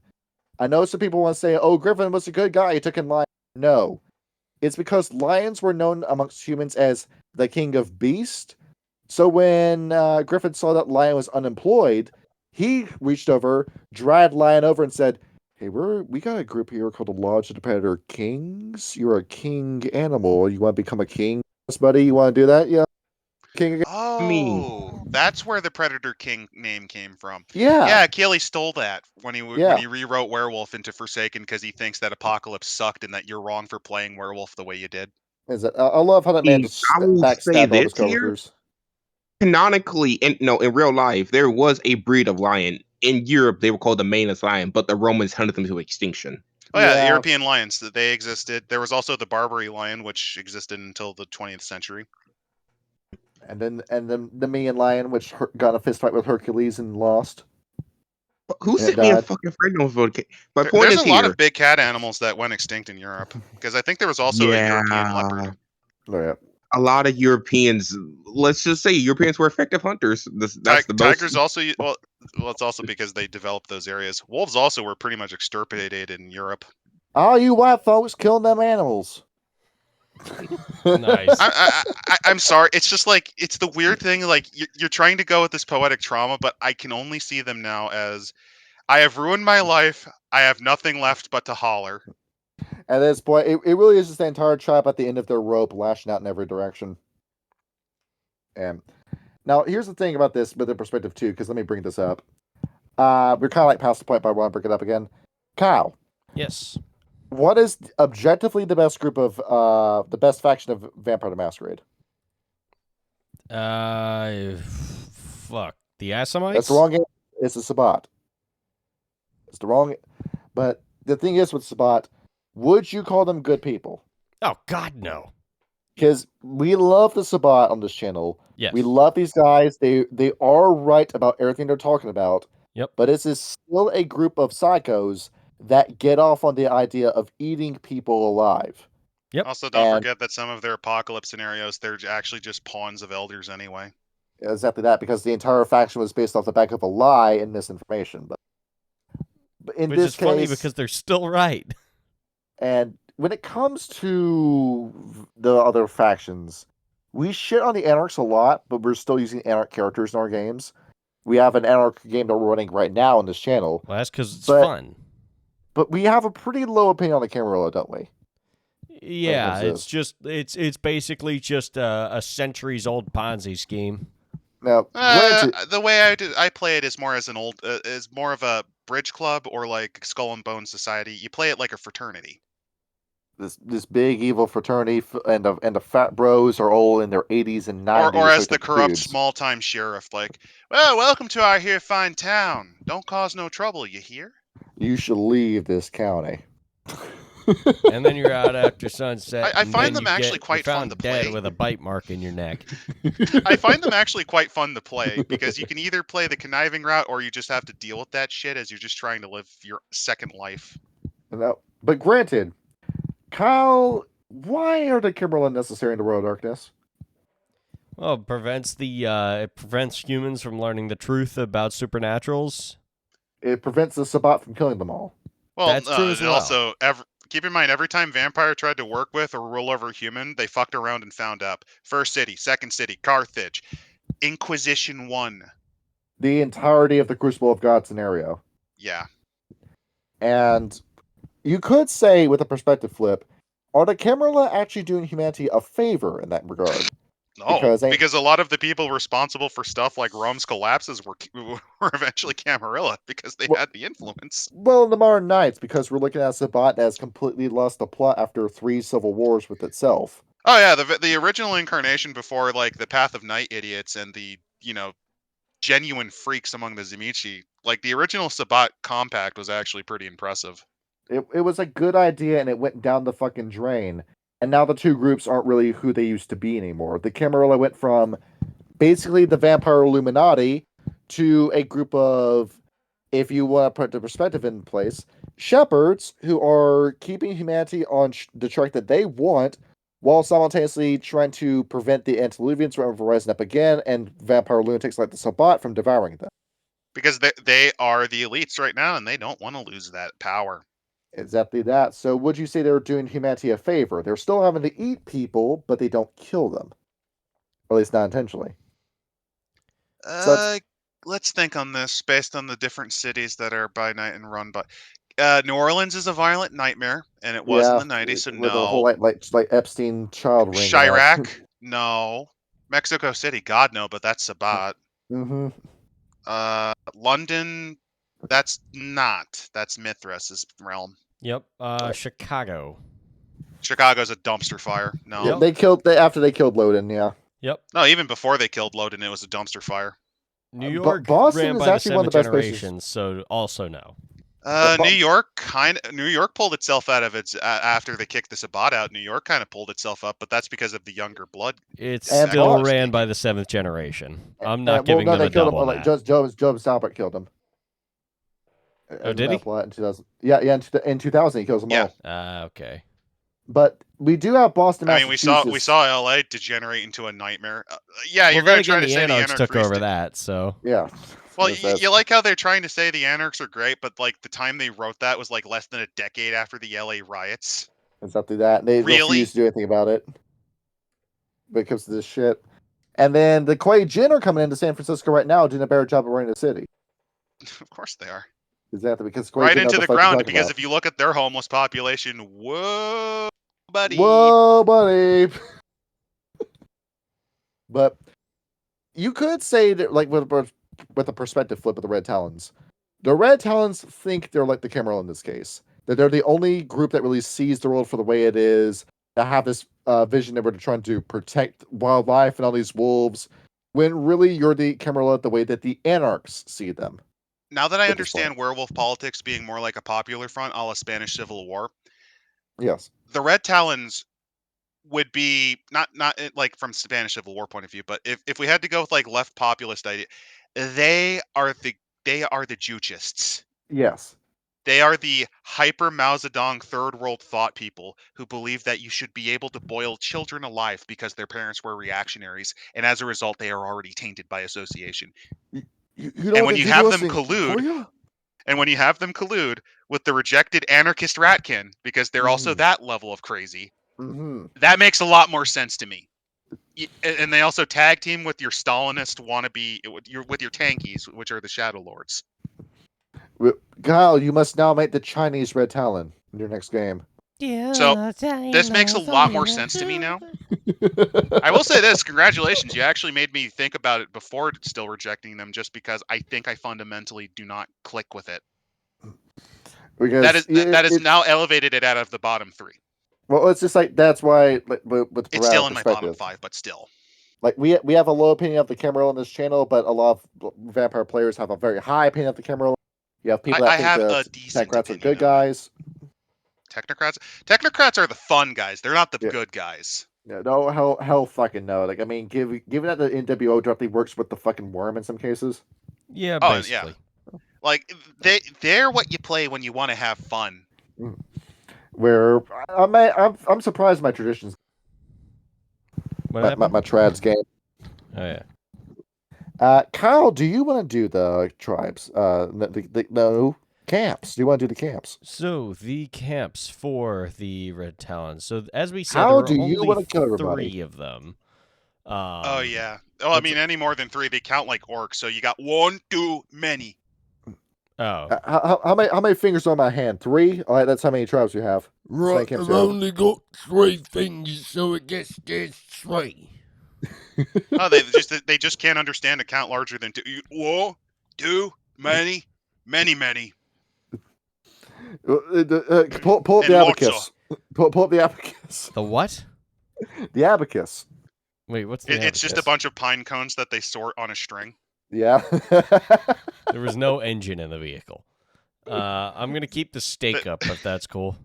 I'm envisioning a Red Talon using a Flintstones car. Like they just rip the engine out, go Krynos form, pull it up like a kilt, and start running.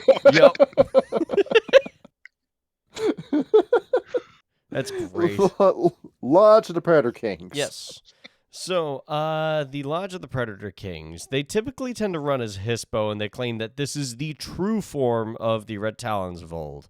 They also use this as a way to demonstrate their shame of the wolves of today. Gaia took the dire wolf away, and now only the Garrow walk in their tracks. They are probably one of the more populous of the Red Talons. They claim to remember an older time when the apes knew their place in the trees, and the wolves roamed supreme over all of Gaia's mantle, and only the mighty predators have to fear and respect. Tornier also mentions that, who is a part of this camp, mentions that Gaia needs them now more than ever, and wolves were stronger then, and, animals need to be led by them. They require Okay, so fighters. number one, What's up? sorry, number one, wrong species, and number two, don't worry, bro. Rich people are cloning them just like they used to do toadline dogs. You're fine. They're coming back. Yep. I'm sorry, I had to All make that good. joke. Why But did yeah, I so- make think of fucking mountain chickens? What? Mountain chickens? No, that is my favorite breed, the fighting mountain chickens. Don't worry about that. Come on, don't I you don't know want why Is that a mockery Anseriform or breed? What Galliform is that? shifters? Anyway, so they're basically, they believe that they are the incarnate of the old wolves of the woods. They think they are the leaders of all of Gaia's animals, and the only ones that know true honor to Gaia, which no, they don't. They really do not. Not in any sort of respect. But They didn't sure. even know dire wolves were a different species of Canis. Yep, they just think that, oh, that is Wolp. I am also Wolp, but I am better Wolp than every other Wolp. Proceeds to mate with Dingo in Australia and makes the Hey, new hold on. abominable half-breed of werewolf. No, are dire wolves similar to how lions and tigers are different, but they can interbreed? Nah. It's Okay, more akin to saber-toothed cats versus lions. Different. I don't. Oh, okay. They might even be a different genus. Let me look. I don't know if Holy they shit. are. Okay, you do that and get us an answer. Direwolf, extinct species of canine, but what exactly? Mhm. Canidae, canini, canina. Genus, Anocion, A. dirus. Nope, different genus. Yep. Womp womp. Oh, shit. They're technically a different animal. Interesting. And, Anyhow, okay, so So- then so, you I have mean, the d- d- water. What's up? well, I was going to say with the Red Talons with the Predator Kings, they're looking over saying, these Surfangs, do you see a camp with the Surfangs that has King in the name? No? Well, that's because they're not actually kings. We're the ones that know what we're talking about. We're the ones that know what we're doing. We're the ones that should be running the nation. Yeah, how quickly would that implode if they were purged? I just realized why they're doing Hispo form. They're using it to height max like Ralph. I'm 5'10", bish. They bust to a Silver Fang here and they go, do I look 5'1", bitch? In Don't look- reality, if they're in their proper lupus form, they're actually smaller than your average wolf. It reminds me of They're like like Canis rufus. it reminds me of that scene from Ride Along where like, Kevin Hart pretends to be the bad guy and they're like, wait a minute, I thought Mr. Omar was like 6 feet tall because Kevin Hart's like 5'4", and he shoots the guy in the knee. He's like, how tall am I now? How tall am I now? But in reality, what happened was these were the people that when they got their hands on Lion, they used it as a justification, and they have delusions of grandeur that they have no chance of even remotely getting their hands on. Certainly not. Then you have the Warders of the Land. Yes. They this is the most tenuous and least obvious of the groups. It's mostly the Red Talons who are, not members of the Predator Kings or the Whelps Compromise. They argue that, the wilderness is best protected through defense. These are the guys that play close to the home territory. They feel as if they advantage there. They want to make sure that Gaia is in balance and all of their natural laws remain in balance. I mean, yeah, they still kill humans. They are Red Talons after all. But their main thing is they need to make sure that all of these sacred places that they have remain sacred. That is their primary MO. So I am the milquetoast fence sitter of the kill all humans omnicidal jackasses. I personally think that we should kind of create our own wolf only zone. I know that's considered racist by some. Look at you, get offenders. I Don't you dare criticize me on that. I don't think it's necessarily that. I think it's more. No, of hold on. like- Don't call them the liberal werewolves. Please don't No, call them. certainly not. We have those. I'm They're called playing Whelps playing Compromise. fun. They're the fence sitters. I don't even think they're the fence sitters. More like, they're like, all humans have to die, but only if they come in my lawn. Then they I mean, to be fair here, at the end of the day, this is logically the most of the Red Towns that make the most sense. Kill Most sensible. humanity if they dare cross the boundary, but if they don't, leave them alone. Just stay off my lawn. They're more like the radical libertarian. Yep. Yeah. You The can do comments whatever gotta the be hell you want, just stay off of my lawn. Sitting on your front porch with your God. double barrel shotgun. Yep. It's all okay, Bish. I run these streets. That's what they do. They do run these. Well, they run these wood, but you know. I run these woods. I'm the bloodiest wolf in the sector. And then a friggin' gangrel shows up and is like, "Come again." And then he immediately gets his throat torn out. Anyhow, the whelps compromise. They're the only one who are really a camp, so to speak. The rest of them are just kind of Red Talons that they're either offense or defense, depending on if you're a Predator King or a Warder of the Land. Whelps compromise is the only one that are like, it's mostly comprised of some of the younger Red Talons that have taken on some Hamid ideas and behaviors. They have no respect for the elders. They really don't have a whole lot of pride when challenged by an alpha or an elder. You know, they, a lot of the Red Talons think that they're weak and that they're betrayers and that, they're never going to amount to anything. And it's part of the reason that that they bit down on that Doomer black pill. Actually, these actually are the liberal Red Talons, though. In this one, you took the words out of my mouth. They are. That's why I said fence sitter, because you have the liberal and then you have the ultra conservative. The ones that are just like, we kill anyone that enters our lawn. That's the fence sitter line. Well, I mean, they are technically sitting on the fence waiting for somebody to come into their lawn so they can kill them. Exactly. With the Whelps compromise too, a lot of metis you'll see in this camp. Well, they kind of have to be, since they're constantly they're the first to actually go, I have emotions and things that are more developed than my parents. They're born with this. Yep. They're born with those thoughts. And On top of that, they were shat on, and they play the role of historian because they can't be arsed. Exactly, because they have to stay within the Karen and the urination because you are a veil breach if you leave. Well, Pretty also, much. just straight up, I think Griffin would kill them if they tried. Or, is the one of the few that were spared from being just killed and eaten. Because we need smart person to remember things so that we don't screw ourselves over for the 18th time. I mean, to be fair here, that's a very important job. You guys can't have kids, so your job is lore keepers. That seems like actually a good job. Be the garrison. Along with all the theurges, you're the right masters, you're the ones that are leading the sacrifice of your brothers and sisters. Also, straight up, the propaganda specialists for them, because the others aren't smart enough to fucking cook that up. And when it comes to metis too, a Red Talon metis, if they are badass enough to keep up with the rest of the tribe, will be allowed to live. If you have a very debilitating physical deformity, if you're fucking insane, if you have the double jeopardy flaw, they'll just straight up kill you. No ifs, ands, or buts. And you're sacrificed to Griffin for power. Yeah, it seemed like the thing to do. Yeah. Actually, hold on. I know we're not talking about Griffin at the moment, but out of all the tribe totems, because of what Griffin is, he's probably up there in terms of power. Given how many sacrifices have been made in his name. And also, Griffin, unlike most other tribe totems, is actually a mythical creature in origin. Mm-hmm. Or like worm tainted. And speaking of worm tainted, there is a secret camp of these guys, the Dying Cubs, who I remember that. Who are using gifts from an unknown source. They can't seem to remember where they learned this stuff from, but it's not really registering as wormish. It's kind of black magic, where these are full-blown genociders, where you take the largest Predator Kings and you add in a witchcraft element into it.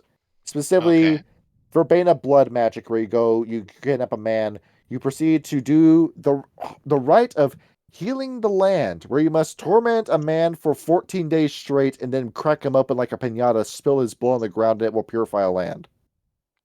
Yeah, that was one of the things I remember talking about last time we talked. It sticks with you, doesn't it? Yes. Yeah, that kind of reminds me of the Abyss Mystics. Mm-hmm. Where you do out-and-out evil magic, and the rite will purify a land that will prevent spirits from coming to it, Gaia included. It's just fucking no man's land that nobody can really use anymore. after that happens. That But part it's I purified, missed. isn't it? I mean, it's- technically, if you consider that nothing can touch it, yeah, then it's purified. Okay, congratulations. I now have a third character concept. The batter from off, if it was Oh, a come You werewolf. took the on. words out of my mouth. I was about to say that. Is that yeah? The whole, in case you don't know, Kyle, the whole like twist with it's a 12-year-old game. I can say it. You're playing as a hero who's purifying the world. His definition of purify is kill every sentient creature on the planet, So Shadow of the Colossus? and it's pure. Wait, hold on. You're talking about the batter? Yeah, Yeah. Oh, yeah, that game. It's it not purifies until the the end land. until you realize your version of pure. It was very. It's good. The music to that game was fucking peak. and then Toby Fox rewrote all the songs for the re-release, and it was terrible. Well, it's also Yeah, responsible. but we still it have the also re- inspired him. Yeah, it's weird as an inspiration, but like Toby really did just fucking fun it in with that soundtrack. I mean, You're it's up. either that, The it's music either was that so or peak. translate something into Spanish, and God forbid I do He that. refuses to do that. I mean, if you're gonna do that, why did you bother with doing Japanese, buddy? I would have just stuck it with English and told them to fan translate and even everything. harder Because Japanese language. is a heckin' wholesome language. It's the weebly language. Oh yeah, with the ambiguous language like boku, ore, and sorewa. Right. So We you have can do that funny stuff with it. We have one character pronounced 3 different ways Kinabiru. with 5 different meanings. Fun, isn't Oh it? shit. You tickled his Oh pickle. shit. But- No. I just remember that fucking song of Japanese song here. The Tameru Shibaru Babi. I missed Oh, that God. one. There's a Chinese the rhythm. poem that I remember where it's just the same. It is the same word repeated like 100 times because there's 100 different script pieces for it because it represents 100 different words. Exactly that. Fuck you, Toby. Let's go into So, Litany. I will say this here. These two may hate the Caramella. I actually like the Caramella. I don't know why these guys have so much of a No, hate on it. I like the camis as much as I do the Sabat because here's the thing: they're two sides of the same enjoyable coin, which is why I'm starting to reevaluate a little bit. I think it's still tainted because the people who tend to play them tend to fucking botch it. But now that I got the mindset, I can understand. Okay, this is Sabat Werewolf game. Let's go. Let's go, people. We got a city and all of its inhabitants to fucking burn to the ground. We're going mean, deep like, and we're going hard. I'm happy at least. I'm They're not my happy at favorite at least all. that we were They never will be. I'm sorry. Too many people have fucked them up for me to ever like them. It's same with Black Furies. able to lessen your hatred for the Red Talons, Adam. Congratulations, you pulled a Minotaur getting Lessen your corrupted hatred. a la Skinner. You got the good ending. Yeah, no, I'm not saying you to like them and you start playing them now. I'm simply saying lessen the hatred. Shall we go into the Litany now? Yes, The let's Litany get that to they the did I Litany. not- don't even listen to that shit, but sure.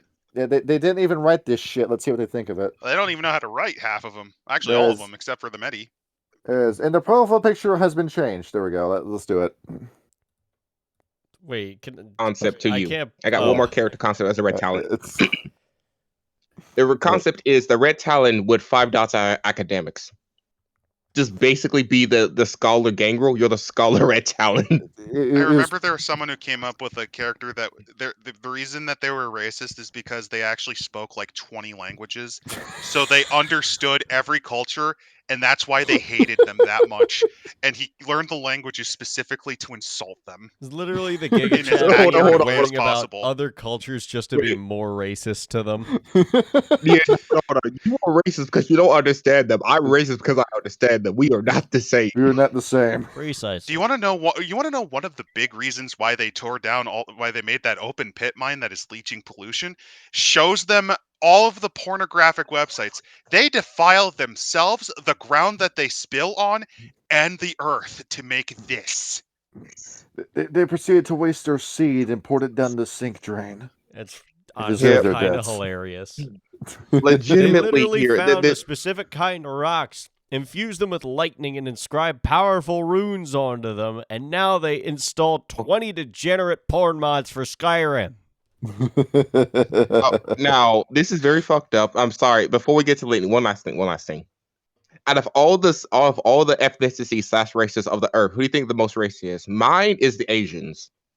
Behold, as we immediately get deleted off a YouTube conversation. Yep. Okay. Thanks, All right, King. No comment. No comment. Yeah. This is All right, get to after Litany. the episode discussion. Pop the litany. Let's see what they think of this shit. Right. Alright. So, the Go to- litany. The litany. So, Garrow should not mate with other Garrow. As the book, at least first edition, recounts Metis are an abomination. We have no need for them. Turns out you do, though, actually, as we Desperately. literally just said. We just said, and the Shadow Lords had to prove that to you with the Lazarus. Basically. That's what the big accomplishment of the Shadow Lords, that they finally got Mez treated right within the Garrow Nation. Yeah, the only dub they ever took. The Fianna still abused the shit out of them, but that's never going to change. Mm-hmm. And combat the worm wherever it dwells, whenever it breeds. Obviously. Just go That's kill one of the whatever ones you that look they're at. actually good at. They are. They're very much like a slasher villain when it comes to our gifts and powers. Very How much they so. operate. I mean, actually, a Fomori, a slasher villain. Let me go around. So, Yeah, you actually have a call. respect the authority of another. Yes. Even in nature, you can Respect see my this. That wolves will actually stay out of each other's territory.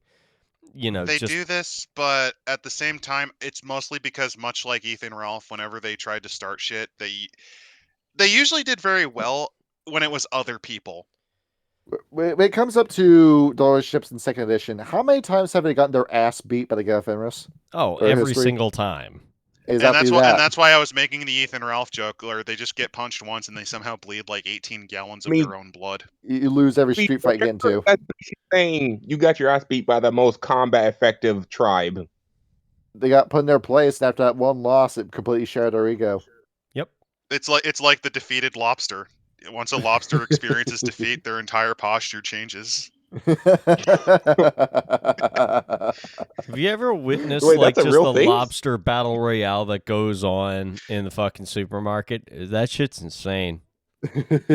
Oh wait, that's a thing. Yeah, Yes. you've never gone to a supermarket that has just like the tank of lobsters?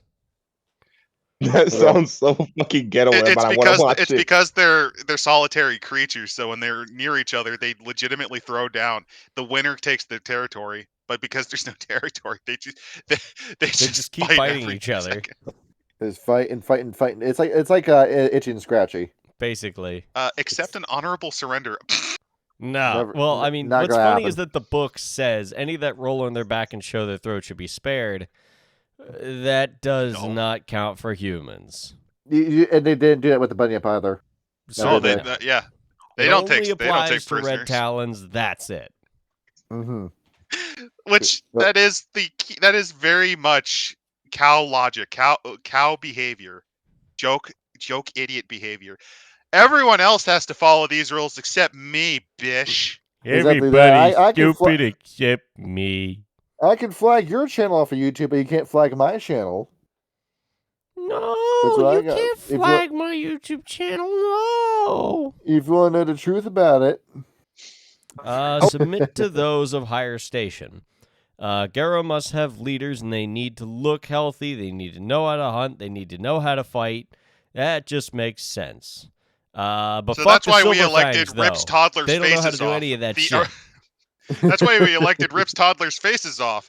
The Predator King Arun, who is capable of killing like 20 black spiral dancers in a fight. this delicious baby that you Oh, left on hold the side on. of the road. All the Litany said was they have to be coherent. They never said they had to be smart. Nope. Yep. Yeah. And dump stat. Every intellectual stat dumped. It Only it's knows that- murder.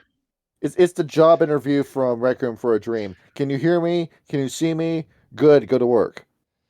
No, can you see me? Yeah. Are you crazy? Oh, Requiem he for a doesn't know Dream is because such he's a too fucked stupid to movie, know. He's dude. crazy. Yes. Hold on. Red Talon, Red Talon Pack Alpha dumps everything into the fighting stat. Yep. Just fucking dex, brawl, strength, that's it. Everything else, no That's a pips, reference none. to old. No, hold on, no. That's a reference to old video games. Drops everything to 0, puts 99 points in brawl. Yep, You know the one. absolutely. All right. First share the kill for the greatest in station. Yes, the kill is a sacred thing. The kill needs to be shared properly. Feed the cubs, feed the elders, feed the pack alpha, and go down the line. Basically, That's when they follow fine. Yep, We're that's just bringing up, natural, easy peasy. We're bringing up Yeah. hyper-liberal policies before. Is this one of those? No, that's No. just basic understanding and making sure everyone is fed. Is Also, this they a accidentally let communist slip idea? that. Also, they accidentally let slip that the only reason they still don't eat the flesh of humans and enjoy it is just straight up because they know that the Silver Fangs would get on their asses if they did it. Exactly to be that. Well, fair, no, I hold on, thought let's be it was real here. because they know it's worm tainted. No, I don't human think that would flesh is stop what's them. They don't have the impulse. Well, yeah, Probably it not. didn't stop them because that's how they fall in times of judgment apocalypse. No, human flesh in itself is just disgusting. Human meat is not a good eat meat, even to Well, it's because you're not cooking it right. I don't think that's the case. Johnny, no. It from actual cannibal descriptions, it is described to have a similar texture or mix to pork, veal, and it is inclined, because people have described when people get burned, to smell like pork. We're pig-like. We're pigs. I don't like got that. this. You got this description from J.F. Garepi, right? I got this. I do not want to reveal my sources, but I can, as you say, I have experience with cooking in duck fat, mashed potatoes. let me tell you, when you scrape the flesh off of the bones, the taste stays in your mouth. And if you want to know what you can do with femur bones, if you boil for 2 days, you get stock. Nice. You'll get long pork stock, which you could use to make urvavu. It's so obvious he's guilty. It's so obvious. This is one of the times I actually kind of wish I knew what you guys were talking about. And this is long pork cooking with this channel. Are you not God. saying that human meat tastes like pig meat? All I'm saying is human meat is not the best. Well, it's similar to how gator meat is like a weird mix between chicken and fish. It kind of straddles the line between not beef and taste, apparently, according to cannibals. Mhm. I don't know. I've heard It's closer to that pork. gator's actually pretty good though. It'll either taste a bit fishy or like chicken. It depends on your taste buds. It's Yeah. pretty darn good. I've had it once or twice. I lived in Florida for like 6 no, months. hold on, no. no. This belongs on the food channel. Keep moving. Yeah. Anyhow, well, we did all the litany. So what do we got? Oh wait, no, there's more. Never mind. Respect there's all more. those beneath ye, all are of Gaia. Fuck this. Bullshit. Law. They don't They believe it. no, they fight all the time. Fuck them. Yep. No. Fuck Tell that to the literally Bunyip. everybody else. It is law amongst the Red Talons that they are not allowed to fight each other. That is strictly forbidden amongst the Red Talons, but everyone else? Fair game. Kick their ass. Rules for Exactly. thee, but not for me, bish. Exactly. This full on Zamichi energy with this shit. It really is. No, Yeah. full on Ethan Ralph energy. You're Oh right. wait, hold on. Holy shit. Holy shit. When you made the analogy that they are the Sabbat, the Lasombra, or the Shadow Lords, and the Zamichi are the Red Talons. Holy shit! Exactly that. Zamichi have more foresight and actually sometimes have the imitations of morality compared to this. We have intelligent Zamichi. We have that. Well, they all We like have to think they're intelligent. intelligent. Yes. Anyhow. Okay, hold on. No. I must ask this one here. If the Red Talons were a clan, what would they be? Don't you say Bruja? Country gangrel. Definitely country gangrel. Yeah. Yeah, no, I get that. No, country gangrel. Continue. Yep. The veil. The veil shall not be lifted. It doesn't protect Gaia, but it does keep the Red Talons safe. Kinfolk will slaughter wolves and kill them and destroy their habitats all the time. And fleeing and screaming humans make them sick. So yeah, it's good for protecting kinfolk. For but wolf don't kinfolk. but if they step up wanting to fight, you kick their ass. It's good. Good. You picked a fight with me by making eye contact with me. You basically. You are aware that wolf packs, while they don't necessarily try to fight in times of strife, they will happily make sure the other guys starve. Oh, Mhm. absolutely. Fuck that. Yep. Nah. I don't Well, that's believe just they follow basic. that one either. Well, that's basic animal instinct. If it's everyone starving, it's every wolf for himself. Fuck you, Steve. This is Well, the given the situation they're in, I could totally see them justify slaughtering 90% of their own fucking kinfolk at this point. Decimation. I mean, I in mean, a to be way, fair, but and also that kind of goes against what I'm seeing here from "Do not suffer thy people to tend thy sickness." Yeah, I, fuck them, kill them. Yeah, kill them! I mean, Well, no, hold in on. this, Summarize this here real quick because the red talons are similar to the black furies and that they're very wild. The wild is not a nice place in any sense of the word. no, Oh, certainly It's yeah, just not. the reason they survival throw to this one out is because they just need numbers. I think it's just a cope. They need numbers. I think it is, yeah, because they're like, oh, They would happily throw their asses out otherwise. we need our pack mates because there's not a whole lot of us left. Which is why they're finally giving Mass a chance after a policy where they would just come on site. I mean, to be fair here, in a world where, okay, I don't know the current wolf population in the world wise, but it's not particularly high. It's improving somewhat. We're working on I it. mean, yeah, Canis rufus is dying, but like Canis lupus is doing okay. It's been The reintroduced in several spots. No, legitimately, the only form of chaos that will survive if this keeps up are coyotes and dogs. At this No, rate, wolves are coming back somewhat. Yep. Yeah, and working I'm on just it. giving that as an example because to be very clear, when I said coyotes are bred to survive anything, they could survive 90% of all coyotes in North America getting killed and bounce back within a actual few decades. Okay. Fucking coyotes are built to survive near extinction. Yeah, coyotes are a bit sturdier than one may expect. So, the leader may be challenged at any time during peace. Yeah, the leader's always going to be the strongest. And if there's somebody stronger, then they become leader. We don't need to do right of the challenge. Fuck that. If somebody's strong and they say so and they can prove it, then bam, there you go. That's a leader. I mean, that's rather effective to be fair. It's very efficient, yes. And the leader may not be challenged during wartime. All time is wartime. We don't have time for this shit. See the previous note. Yeah, that is some silver fang bullshit. Because the idea in itself is smart. Trying to fight the leader for leadership in the middle of time when you're trying to outmaneuver your enemy is not good. But people use this as wartime all the time. Fucking Black Templars. It's kind of like what we're So doing now. I have actually. another fun idea. Please. Yeah. For a red talon. So there are other wolf species that they always forget about since they only really care about America. yeah. Besides the red wolves, another very endangered species is the Arabian wolf. Mm-hmm. I thought you said the main wolf.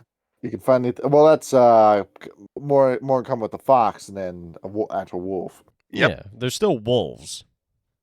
Another Technically, one but- that's in bad shape is the Mongolian wolf. Mm-hmm. They're kind of funky. Yeah, looking. actually, here people forget this. Here, the Red Talons also have a big homestead in Asia too, America Yes. and Asia. I didn't Yes. know that. I could have sworn Yeah, there was no. an Ethiopian species of wolf. Let me look this up. Africa has Might be a different wolves. species. Yes, they do. Really, I I didn't think know they that. do. Yeah, might the be They all Ethiopian have wolf. wild dogs, not wolves. Yes, they are. They're endangered as well. No shit. So what you could do, and hear me out. I have a really okay. Hear me out. Rampage across Africa, where you have a character known as Last One Standing because he's the last of his pack, That's and he has not seen any in years. And that's the fate Any that's red written talons for in years. you. Yeah. That's sad. yeah. That is very sad. I mean, And to be basically, fair this here, is his death song. if you couldn't tell, the Red Talons meta-wise are very depressed. They just are angry depression. Right. Yep. They refuse Hirano and just go down swinging, I guess. Right. Die on your shield. It's not a character I would make playable, but it would be an interesting character to introduce to like the Farah Liberation Front or whatever, where they Right. basically are they are the true backers behind African warlords trying to overthrow the government. because the government is in the pocket of Pentex for their rubber plantations or chocolate, chocolate Yeah. stuff. Oh shit, my battery's getting low. Well, I'll simply say this here, Adam. I'm greatly happy that we were able to lessen your hate boner. I said this before already. Lessen your hate boner. It's almost like when I know people are actually capable of doing a concept right, it makes me reevaluate or something. It's like a Yeah, boner half. I'm not It's gonna like a pretend hate here. half chub now, I guess. I mean, you It's made it more very along the clear. lines of I'm never letting anyone ever fucking touch a Red Talon until I know I can trust them. They have to play What about another me? lupus line first. You'll let me play Red Talon? Not after what you did with the horses, man. I'm missing some context here. What happened? He made horse shifters. Oh God, no. Compared to his rabbit shifters. No. Come to the Discord or no? Shut up. Jesus. What's his name? Enum Clo Washington? No.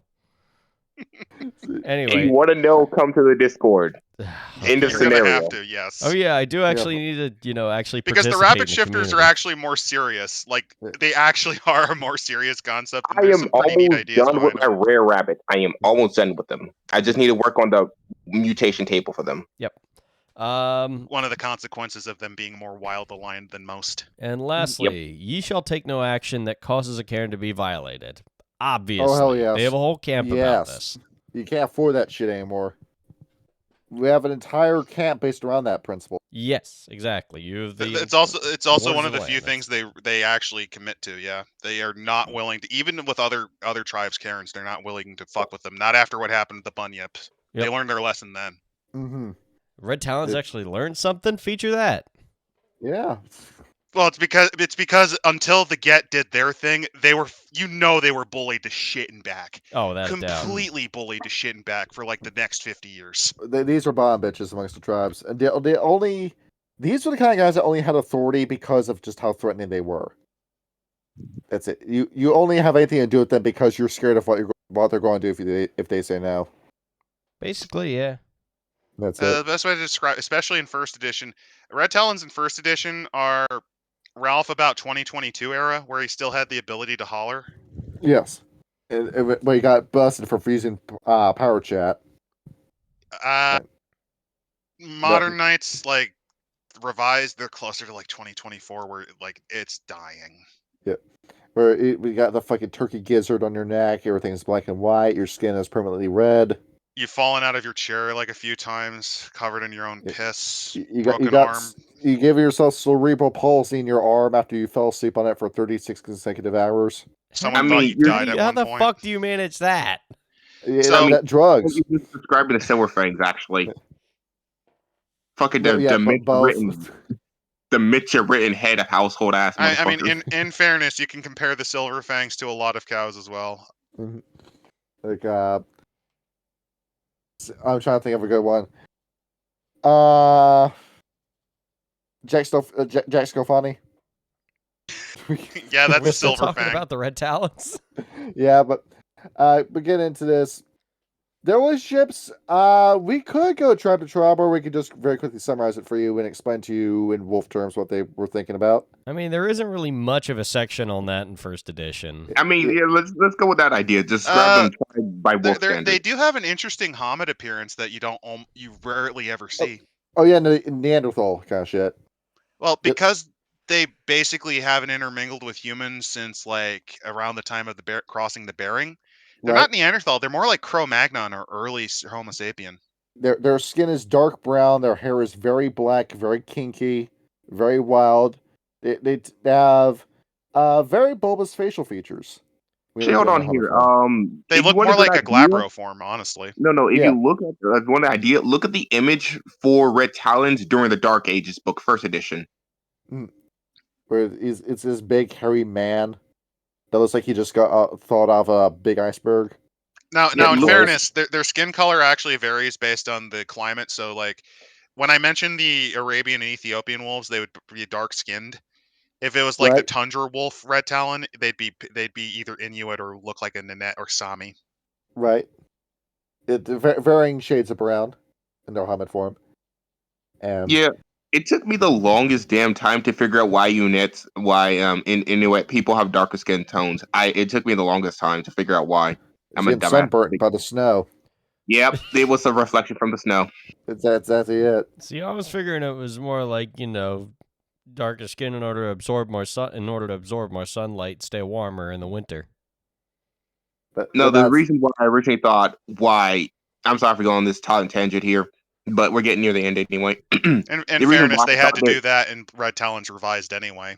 Right. Yeah, the reason why I thought Inuit people should have had fairer skin is because they live in a place with very little sunlight. They should have had a paler skin like Europeans, but then I realized sun glare. It should have been green skin like chlorophyll, so they could absorb the sunlight. That'd be so fucking weird, dude. Do not call it. Hold on. Johnny's calling the Inuit people orcs from 40K? You wish you lived in a world where you had green people? No. I think that'd be pretty I mean, a lot of people say that as a joke in songs, though, don't they? And in movies, green too. Supremacist? No, I'm about to be a green executionist. I'm about to be so racist. The progenitors' newest plan: introduce chlorophyll to human flesh so that they can survive without eating, so they can keep doing more science longer. And then the syndicate will make money off of the race war it will cause. No. The syndicate's actually trying to sabotage it because remember they're responsible for Cisco. Exactly that. Hold on, didn't the syndicates try communism and that shit failed? No, that was the NWO. Yep. No. But when it comes to relationships between Red Talons and everyone else, there are a whopping 3 tribes that they like. Yep. Black Furies, Wendigo, and Get Ephemeris. The Black Furies they only like because of their affinity for the wild. The Wendigo they like because of racism. And the Get Ephemeris only because of their strength. Everyone else can fuck off. Essentially, they only like the Get because the Get can beat them up until they're pulp on the floor. Exactly that. It's literally just, it's fear. It's suck up because they know that they would lose. Yes.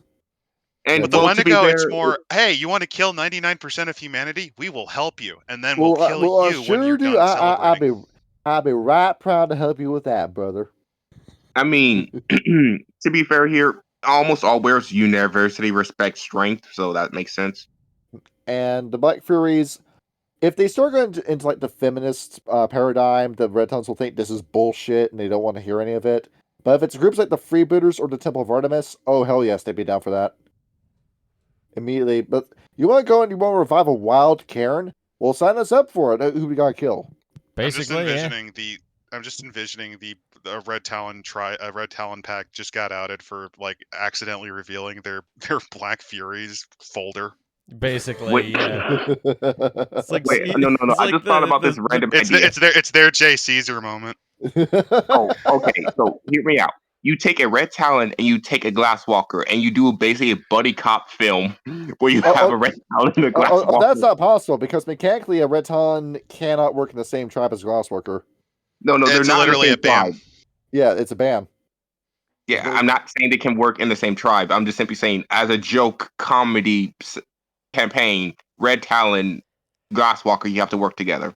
I'm envisioning the When Worlds Collide music video from SpongeBob, but you have the Red Talon and the Glasswalker that's like a cyber dog. No, Worlds Collide. Adam, we have a person on the server named Eden. He loves cyber dogs too damn much. Yes. And he brings them up so much. Yes. They're a neat concept. That the thing is, I think ultimately one of the biggest problems with them is, I'm sorry, but you ate the Glasswalkers, buddy. That's the evil one because of the horrible shit they do with experimentation. Yep. You want to remove your lungs for science? Well, buddy, can I help you with that? Hey, homie, guess what? You want to breathe underwater? No, hold on. Not the syndicate. Get out of here, Iteration X. Get out of here. Oh, remember Iteration. I like a lot of the technocracy. Iteration X is a favorite. Is it because they believe in cyborg supremacy? I always had an idea. Combination of super science and the fact that they have literal Terminator kill squads. Yes. I'm going to be honest. I had an idea for a story a long time ago of a kid that grows up in a family and his dad is a really high ranking member of IX, But then he's got a bunch of virtual adept friends, and he's like stuck between his loyalty to his friends and his love for his dad. And I just think that'd be a really neat story. Oh shit. For Mage the Ascension. Well, you basically summarize the themes between the Iteration X versus the VAs. Yep. With the we have former relationships to go into. Vampires. Yes. The Red Talons could not give less of a fuck about these guys. They do not care. They're like, oh, they're humans, but somehow worse. Kill them all. I'll save my Red Talon anecdote for the end of this video, but they have there's a bigger reason at play for this. You remember the Sabbat and how we have the passive enlightenment where you're compromising with your beast to become a newer, better you? A lot of members of the Sabbat don't really consider themselves to be human anymore now, do they? No, they reject their humanity.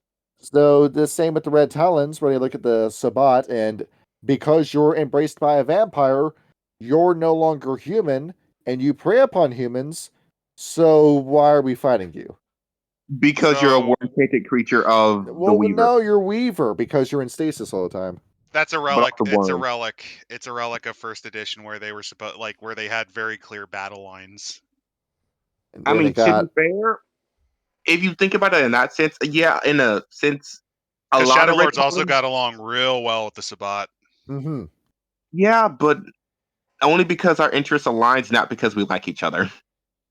And with mages, they're also on the offensive. Is a mage a human still? Humans can't shoot fireballs and fly through the air. Is this a human? Kind of. Is this a human, Kyle? They look like it. They bleed like it. But he's green like one, but a human can't do that, and also are getting in fights with other humans, and they're also creating realms in the Umbra that are separate from us. I think they'd hate them more, actually, because they have all of the traits of humanity, but worse. Yeah, no, actually, that's actually, to be fair, if you told me to make a Red Talon character, I make one of the few ideas.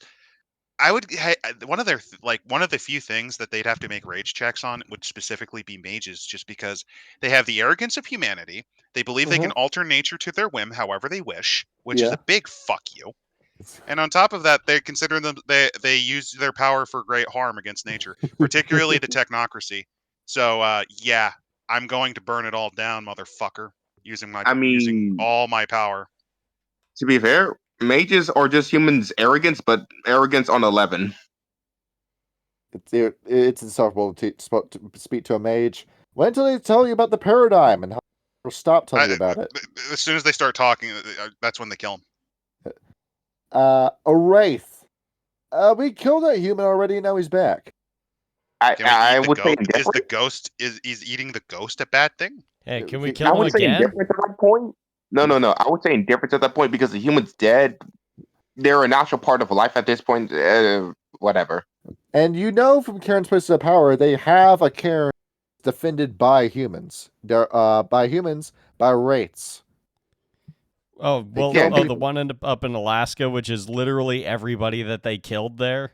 Haunted as shit, where nobody can go in there without getting harassed by a wraith. Dude, if a Silent Strider went up there, that would be the worst day of their lives. It's like playing Fear and Hunger 2 and you hear the glass bottle break. Wait. I'm just envisioning that their place of power gets sunk into a nihil stuff of Red Talons. I gotta watch that video that Pyro did on Fear and Hunger. I need to look into that because I heard it was really good. Kyle, our guitarist, my dear friend, my Irish guitarist. Yes. You said something that just popped in my mind. What do you mean you did Griffin wrong? Wait, what?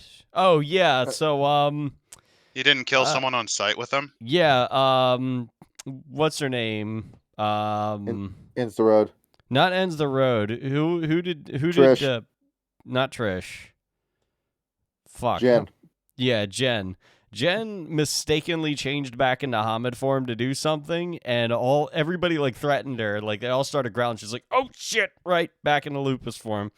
At that moment, I should have thrown Griffin in there, but I forgot about that ban. And behold, as we go into a 2-hour-long combat encounter, where we all into the TPK. Hold on. Yeah, what do you mean 2 Griffin hours? would have killed every single one of you. Hold on, Johnny. What do you mean 2 hours? It is I roll and your character's dead now. He just does the flap Sukuna thing where just a line appears across your neck and all of a sudden you're decapitated. No, you just somehow roll nothing but botches. You roll nothing but botches, and somehow you kill Griffin. Griffin What appears do now? before Jen and just goes, lick my balls. Well, I don't know how you killed something with infinite soak, but you killed an aspect of Griffin. What do you do now? Well, fuck, I don't know. Probably go fight the defiler You were one because I immediately can. elevated to a totem because you did something. I'll take the 5-point tribal flaw, tribal enemy. That's what happens. I also would probably say Griffin didn't die from that. You just killed a finger puppet of him. And Probably, Motherfucker, hold on. And what makes it funny is Griffin is stunned for a good solid hour. Like how? And with changelings, with the Red Talons, they're waiting for these guys to fuck off. They really don't like fairies. No, they love the inanimate. They don't like the fairies. The inanimate are fine, Well, that's but the because they're true fae trees. and the changelings, they want them to die. Yeah, they. No, they hate the changelings because changelings are a fusion between fairy and human. Yeah, True fae were never human. Yeah, it's still human, and then the true fae get their power from human thoughts and human dreams. So fuck them. Yeah. I don't think they're capable of thinking that far ahead. These are people that just kind of like wiped out an entire tribe without even thinking. I I'm don't know. sorry. In first edition, it's a little bit different, where it's like they think they're more just pointless, really. You know, some of them understand why it's important to protect the environment, but they're too tainted by both humans and they're too in league with the wild that they can't really do anything. They're cowards. They really don't offer anything to the Talons. And it's a whole thing where Tinkerbell flies right in front of a Red Talon's face, and the Red Talon looks and goes, "Man, this is some bullshit." There's a tiny woman. No, they capture the fairy so that they can take this fairy dust and just do lines of them like Xannies. No, hold on. No, how do you not learn from the vampires? Do not eat anything made of fairy food. You will go on a super drug. Well, think about it. It will allow us to kill more humans. I mean, figuratively, that's one of the favorite things I do like about changing blood. It is actual so mind altering. It gives vampires derangements when they drink it. That is kind of funny. Kyle, we did a joke scene once upon a time of the Red Talons discovering the Keeper elves. Oh yeah, that's right. Oh, hello, Mr. Werewolf. Would you like a cookie? Oh, no, he's sticking his nose into the factory. Quick, close the door and lock it. We don't want him hurting any of the cookies. Climb up onto the brush and pour milk and honey on him from his head. It'll be really funny. We'll kill him just like a robot chicken.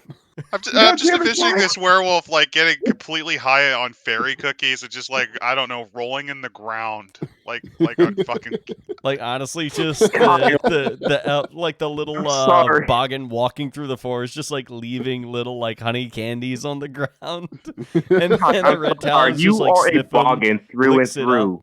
And then he's just like laying there, just foaming at the mouth on the ground 2 hours later. Kyle, hold on. Oh, I forgot to mention these were chocolate chip cookies. I'm sorry. Maybe you shouldn't try to destroy my oven, dummy. Oh, the werewolf, he doesn't like the cookie. Oh. Also, Kyle, I'm sorry, in my mind, you are permanently a boggin. And of all the changelings, you are a boggin in my mind. How the fuck am I a boggin? I swear too much. It's the voice, man. I thought it was hilarious that you were dead convinced that I was from Ireland because you only heard, even though in the lore podcast I spoke normally, you still thought I was Irish. It's a fake American accent. In the voice. No, I do hear the bit of Irish accent at the back of your voice. I hear it. It's a little bit in there, but it's not anywhere near as pronounced as like when I was trying to be in all reality Tyler. here, jokes aside, you actually would be the Irish fairy, the Cucullins. Oh wait, I thought that was the cleric. For all you know, he might go full on Sealy and knuck levy your ass. You don't know. The leprechauns. No, I don't think. No, the reason why I don't think Io has a Sealy. No. The reason he wouldn't be one is because he doesn't swim and he doesn't like the water. I mean, I do swim. Yeah. I swim pretty good, actually. Ah, shit. There's also in the first edition book Kyle's a Kelpie whole. maxed. I have. We'll get this, Adam. There's a whole letter in this book from Bill Bridges saying, thank you for 3 years of me working with White Wolf. I'm now leaving to join HD1 as a computer gaming company staff member. Ooh. This book came out in 1995. He would go off to write Stargazer's Scrapbook in 1997. Yeah, it didn't go well. Nope. Womp, womp, womp. What? It looks like there was a world where if that lasted, Ethan Skimp would have been Mr. Werewolf. But Oh, no. I thought Ethan Skimp did a pretty good job with Werewolf. But Bill Bridges, it belonged in his hands. You could tell he got burned out. Has it only been 3 years? Oh Christ! I thought it was even longer. He was dying, I think, when he wrote that farewell letter. He was dying, and he had to break away from it for a year, and then he comes back and writes Stargazer's book. Well, shit, I need a new paycheck. Give me Stargazers. And I don't know. They just want to die. That's why they want to die. He was writing his feelings about Werewolf. Oh, Jesus. That's kind of fucked up, isn't it? No. Hold on. This is very funny. And you know how I said how the Red Talons are very big in China? They're mostly in Mongolia. Yeah. Mongolian Red Talon. You got the Mongolian Red Talon. You've conquered this village. Arrow through the skies. What do you plan to do? Make their women and children lament? I plan on making this every part from north to south to east to west to center silent. Kills everyone in the village. No, like legitimately. Hear me out. A Mongolian Red Talon that acts like a warrior of the steppes. That just hits people. That shoots people with bows. It just fucking No. They're going full Tamerlane. Only the Scourge of Gaia. The Scourge of Gaia. But there's no one going to be there to talk about the stories except maybe one to warn that they're coming. Mm-hmm. Damn. That actually could be a real baller of an idea for a Dark Age game. Yeah, probably. Yeah. Would. Like a Mongolian Red Talon that came from the Mongolian horde when they reached Europe, because they did reach Europe a little bit before they later got their bows can't really rallying handle Guru into forming essentially a Khanate to wipe out everything. And by Khanate, no, it's just called the Great Pack. The Great Pack. That does sound very cool. Look here, everyone here. If you couldn't I think tell, I came up with your setting antagonist. I mean, all right. Simply say this here, everyone. If you couldn't tell, there's many ways to do the Red Talons effectively in a game. Just use creativity. And with and don't put your weird thoughts on them. Don't put a fashion in this. Please don't. With meta plot developments, you would get the Kucha and Kudu, which are Red Talons that mated with African painted dogs, if you want to go with that kind of character concept, and actually have, I don't know, a game take place in Africa for fucking once. They don't remember. They don't care. Yeah, the Libon book went fucking nowhere. Fuck the Libon. And yeah, it kind of raises a question where the Red Talons are finally faced with the logical conclusion of they're going to die out, but they refuse to actually die, so they made it with both dingoes and African painted dogs just to eke out their existence as a tribe a little bit longer. But by that point, are you really still you at the end of the day? Did you actually just sacrifice what remains of your culture just for the sake of surviving? So we get the tribe of Theseus paradigm here. Yeah, I don't think they were thinking like this. Remember the whole instinct thing? No, it's just at the moment. Oh yeah, we succeeded. Oh no, I've sowed. Now I have to reap. Oh no, what the fuck have I done? I'm being sacrificed to the corn again. Damn it. Now this is a very first pain, and I'm very sorry for those who hear this. Look, I'm trying to stay strong, but them dingoes looking at me funny like. Look at the dingo. It's not even a real wolf at this rate. Dingo make me act up. At this point, they might as well just like I don't know, start abducting wolf dogs and like huskies and shit. I mean, wolf dogs are actually a very effective breed of canine in Africa. They're very good. You're ready to have the Red Talons start fucking Indonesia and making a hybrid breed out of them? Oh no. Dear Christ, that Isn't that how Red actually Wolves is actually the came about? Joker werewolf right there.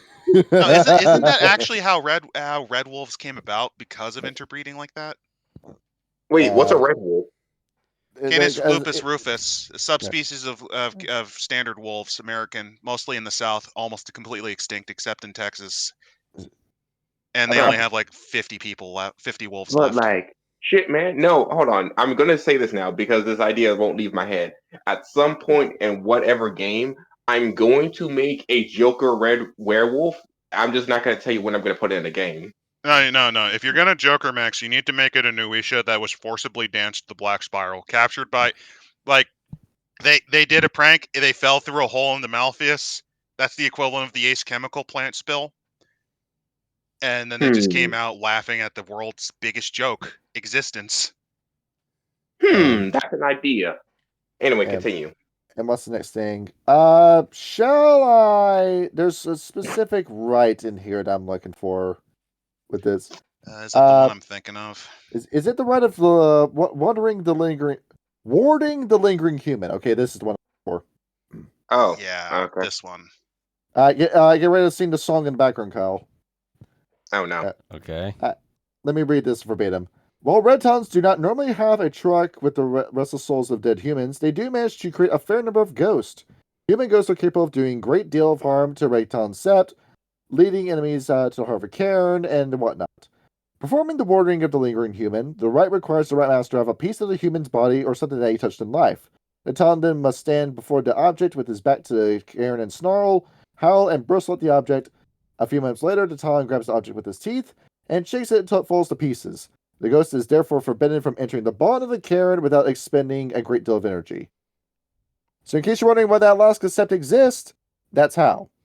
Boston makes me feel good. So basically, we have a bunch of ghosts from all the humans we murdered, so a bonus that will murder anything that tries to enter the Karen. Shit, And sounds like he an takes his amazing hand and strategy. shakes it around and eats it, and then spits it back out, and it forbids the ghost from entering there. Or if they do, basically to the point where I could just bitch slap you in my human form. Yes. I get the feeling that eventually it's just going to backfire. No, definitely, this idea sounds should. absolutely awful. You're going to get a case of Carnal Houses of Europe with the show up, where you end up creating an entire Nile with all these specters. Yeah. Well, they still can't enter the Cairn. Oh, by the way, one of the flaws they can get is Hamid ancestor, so they can't have direct Hamid lineage. Wait, hold on. That could be taken in so many terrible ways. For one, a completely awful reason. You know the freaks out there. What would you use Hamid's fuck the wolf? What happened here? What happened here? They made AIDS 2.0, basically. It was a Pentex Exactly. experiment. You decided we're going to make a new STD. By the way, this is considered a positive because you're not as brain dead in. Yeah, here's the thing: people make fun of the Silverfangs for being a bunch of gibbering inbred wrecks. This legitimately lowers the difficulty for most cognitive things, since your head works better just because you have an influx of fresh DNA. You're not stupid. Yeah, exactly. Reduce difficulties of roles involving logic and abstract thinking down by 1. Difficulties of using ancestors to access abilities such as craft, melee, etiquette, and politics also drop by 1s. That's pretty darn useful, actually. Firearms and computers are probably, but not decisively, still off limits. So you could probably argue with a storyteller to give them that. The Red Talon with a gun. And also, it's a flaw because when they find out that you have Hamid lineage, you lose all of your benefits. Yeah. Yeah. Makes sense. And lastly, the other big mechanical benefit they have, scar fetishes. Where that is very good. Your fetishes are your scars. No, these guys don't carry tools, so if you get a very nasty gash in your body from a silver, fire, or spiritual weapon, and then it stays in place and it looks gnarly and it has a good story behind it, you can convince a spirit to possess it, and you end up becoming this whole, we are Legion for we are a Manny cop scenario with your character. Which is where the schizophrenia comes in. Yeah. And to be fair, it's a very good idea because scar fetishes are unless someone knows exactly what they're looking for or has spirit sensey bullshit, they don't know you got a fetish on you. The problem is that this is actually too human thinking because that's a scarification is one of the oldest forms of human decoration. But don't tell the Red Talons that. No, this is why I have the fun idea of what you can have a black. I almost said black spiral dancer. I'm sorry, they're just kind of the same sometimes. Right. Red Talon. You have a Red Talon Fuck who you. manages to annoy the spirits inside them enough that they, much like Legion, where all of the demons were cast out into a pig, it rips out of their body in a horrifying cascade of gore as their scars all rip open No, sevenfold. if you want to be more comedic, just basically say, so your scar leaves your body. Oh man, no, literally, the scar on your chest jumps off your body, just walks away. Yeah. It crawls away on the arteries and veins inside you like some form of millipede. Oh, that's so fucking awful. Rubber, you're glue. What bounces off me will stick to you. But hold on, because we're doing this episode again, I must talk about the Red Talons' few benefits they have. What are the benefits? One, unlike every other something in my eye. Unlike every other tribe, the Red Talons have a bunch of gifts based around howls that are supposed to be lore-wise the earliest forms of gifts that all the tribes had, but they remembered theirs. Right. And two, Red Talon gifts aren't as aggressive as every other gifts, but their ability to manipulate the terrain around them makes them basically impossible to hide or run away from. Very much that's like the relatively Bonars. strong. Like legitimately here, a power that basically says, if I don't care what it is, whether it be magic or technology, any form of way to try to orient yourself in the force just doesn't work anymore. Fuck you. That's what the white phosphorus burning in the forest down's for, stupid. Right. You fall into my trap because you were too busy being a rage dog. Yeah, but my point is very simple here. The Red Talons have a very I can't scary call him a ability rage pig because that's the skull pigs. No, it's different. Yeah, I mean, to be fair here, burning down the forest is the optimal decision to counter werewolves, Is that through that? except for the Blackwalkers. And tell me about the last benefit. The last benefit? Yeah, well, is there any more benefits, or is that it? I mean, the benefit-wise, because of where they stand and they like to extend for extinct species, that's pretty cool. Hold on, hear me out. Basically, Dinosaur. besides the silent striders, they tend to get along best with the Farah. No. Dinosaur gifts.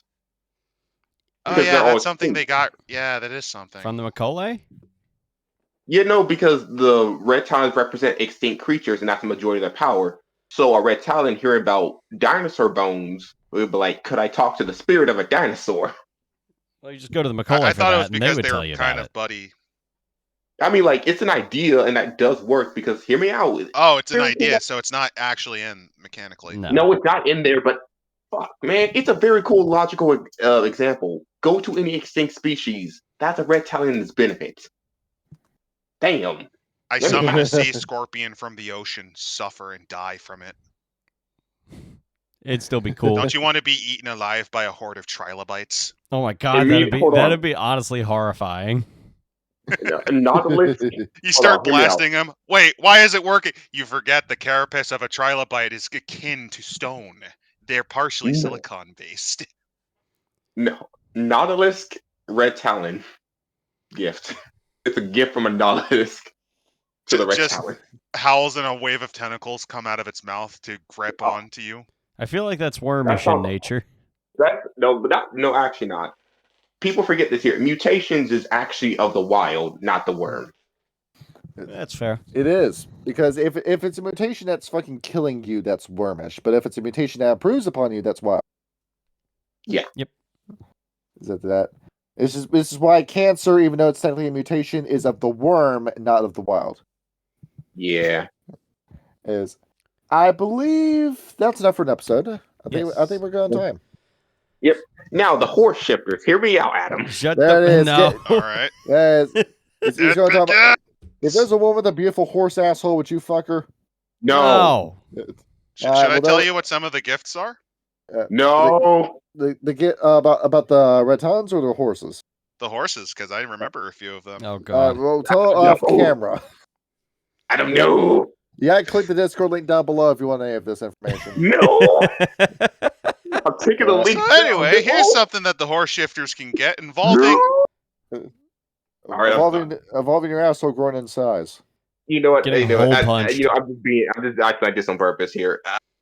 I'm not going to pretend I did not make the horse shifters as a joke. Go ahead. It was a joke.